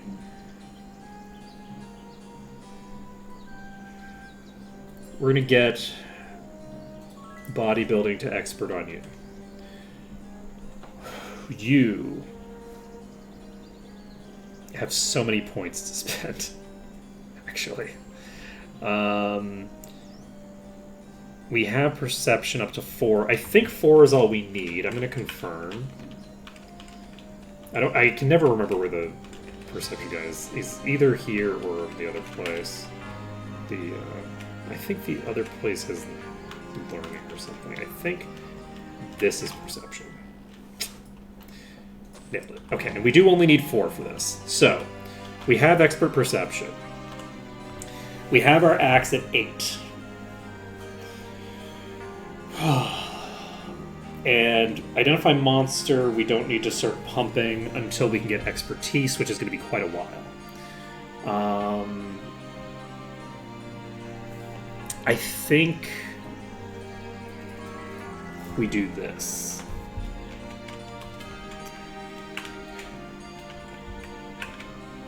I'm trying to basically get myself set up. I'm not doing Iron Fist for a while. Actually, I guess I'm going to Iron Fist pretty soon, aren't I? It depends on if I go to Mist first. I think we might have access to Chain in 8. We might also have it in 7. I don't remember which place has what.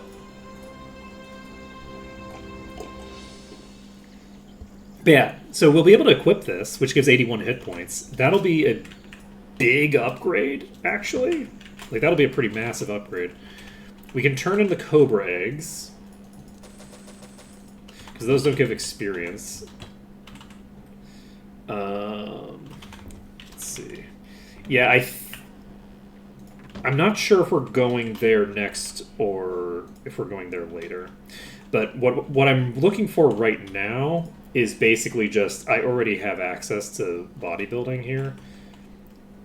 Does bodybuilding actually consume the money as if it was it costs... Oh, this is a full cost skill. Ooh. That is alarming.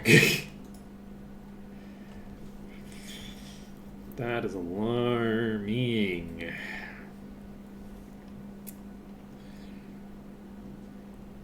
Hey. Oof. Okay, so we're not going to be able to get everybody to have expert bodybuilding because we're just not going to have enough for that. But I think we will. Do we get you?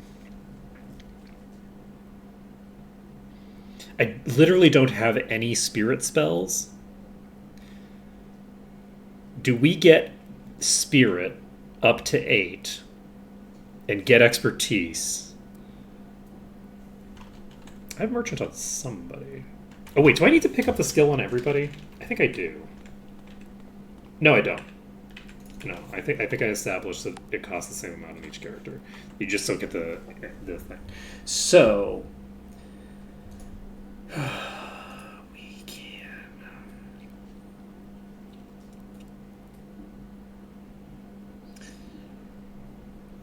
Regen is nice.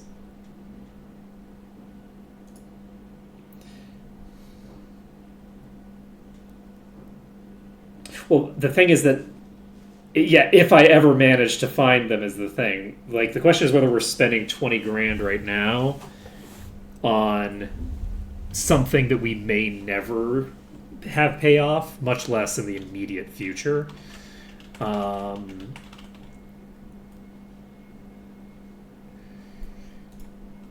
if we wait on it. Powerful this is. Okay, this says regen.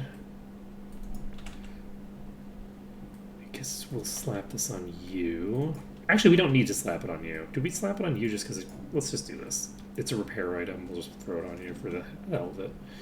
We have Firebolt. We have a Thorn Club of Precision.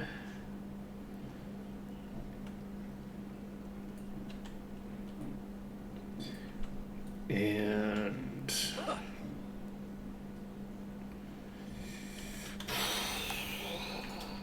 I think we maybe just hold off for right now. And we're going to be fighting maybe nothing. We might actually just go turn in quests. right? We have a bunch of Might and Magic 8 quests to turn in. We can do the... Yes, because we wanted to do the quests first, preferably. And then I just forgot about that and decided to dig around over here. So, yes, we have a few quests to turn in. So let's go to Jadame and turn in some quests. We're going to turn in... Do we have the ability to get to Dagger Wound immediately? No.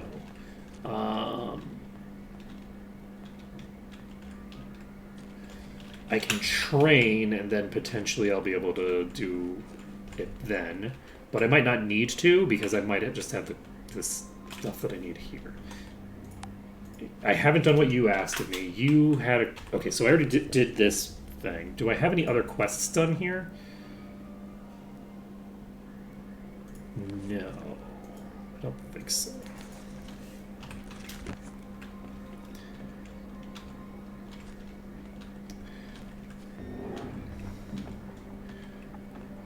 Rangers are pretty solid in Maw. What is this? Is there... It's locked. It's locked. Interesting.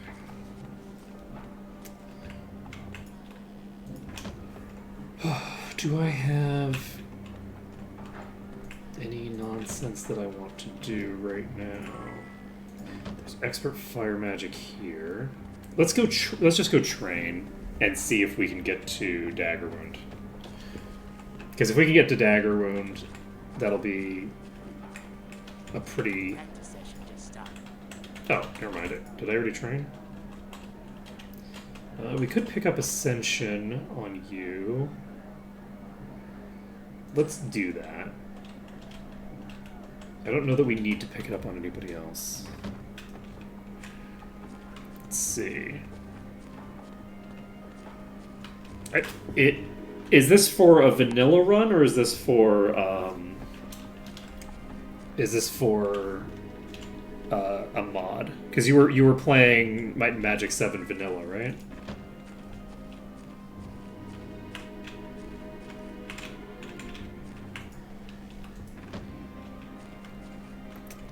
In vanilla Might and Magic 7, they only get Mastery. The only person who gets Grand Mastery is the archers. Because the developers hated Rangers. So... Master, okay. Master Plate. Quests.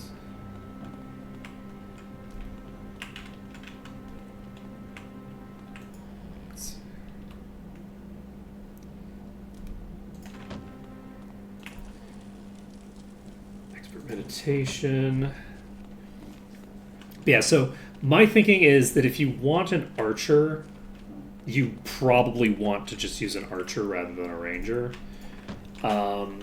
Rangers as a class in the game suffer from having like a lot of things that they're okay at and nothing they're really good at. I think they only get expert arms master, right? Like they don't even get mastery. So, they get Grandmaster Axe, which is cool, but Grandmaster Axe has an effect that isn't that impressive. So, I think that Rangers are generally fine. The thing is that the Might and Magic series, like, you don't need to, like, have a min-maxed party. But if I was going to use a ranger in the party, I would probably want to make it a party that's mostly like, whatchamacallits, there. Yeah, I'm talking about in vanilla Might and Magic 7. Because Master Axe... Axes are a great weapon type, don't get me wrong. Axes are great, but Master Axe gets you like 90% of the benefit of using an axe. You only need Master, you don't really need Grandmaster. So, do we want to actually make good on our promise and fight a couple of Centaurs? Let's do that. Let's see. I'm actually not sure because I think that a master axe might do more damage than a spear does. But the advantage that you get from axes is the ability to reduce both the recovery and the thinger, which doesn't have an effect. Actually, does it? Let's see. I'm trying to recall. But yeah, basically knights will typically be using spear sword because that's what they grandmaster. But I'm actually not positive if that's the optimal way to handle it from a pure damage perspective. So hey, look, we saw some centaurs. We did it. We saw centaurs before we ended stream. But yeah, I don't remember. I don't remember which of those is more optimal. Yeah.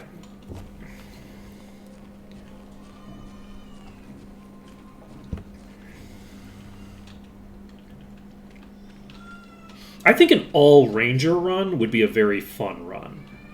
It would be hard. Like, it wouldn't be an easy run, but you'd have multiple characters that have access to at least mastery of bows.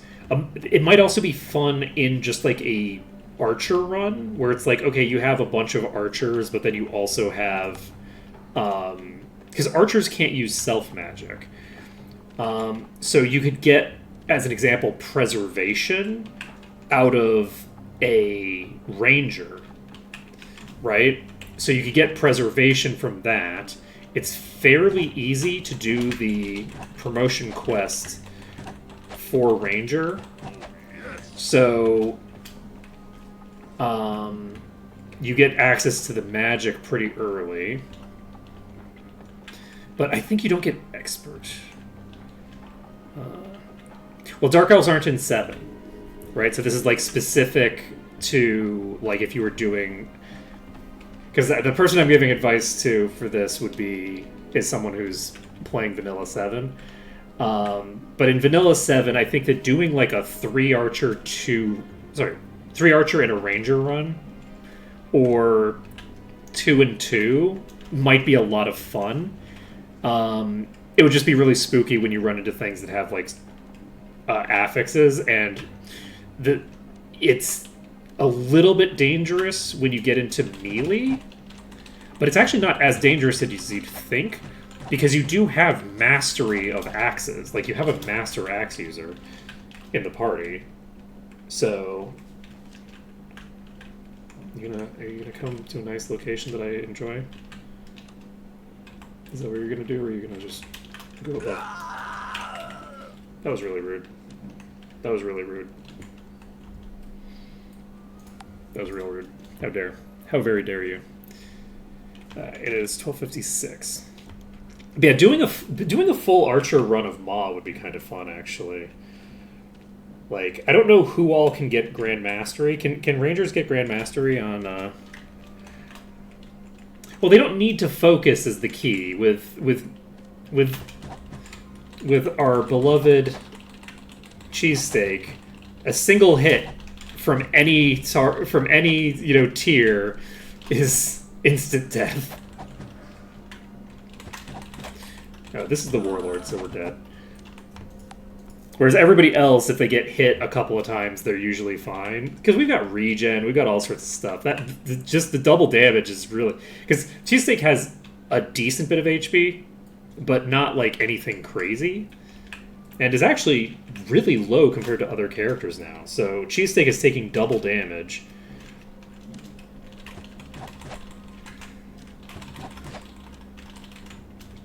With a really low HP pool. And because that was a tier 2 one-shotting me. And we have 32 endurance right now. So our full HP pool is effectively 96 plus 16. So like 112. So we have like in order to die, we just need to take 112 damage from full HP, and we're dead instantly. So anything's gonna do 112 damage. That's like nothing. So we definitely need to get some more durability on that character. But yeah, it is 158. We're going to go to here. Just pop over this estate here. The hope is that you wander into a position that I can comfortably fight you.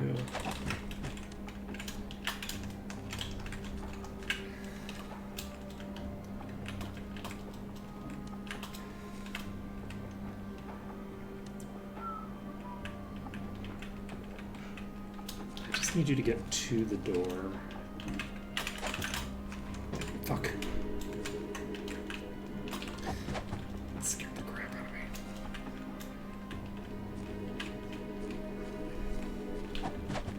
of me. Where the hell did you go? There you are. I don't know. God, it's so funny how bad it is that I got disease there. It's so bad. It's so bad that I got diseased. I was not expecting it to be this bad. This is real rough. Like, this is really changing the entire dynamic of literally every encounter. These don't appear to be hostile to the guards, which I guess is convenient. Wow. Wow. Poor Elvis. Okay, it is 1 o'clock, so I think we're going to go ahead and end things here for now. I think next time we will probably be going to go turn in those quests rather than do centaurs, but we might actually just make good on our centaur promises instead. I think that might be what we do. We should be turning in these quests, but it's fine. We can clear out the rest of these centaurs, and then we can go do the quests in the next time. But that's going to be it for today. We will, on Thursday, be making a brief interlude into the... My brain is broken. What... I am so bad at names. Okay. Into...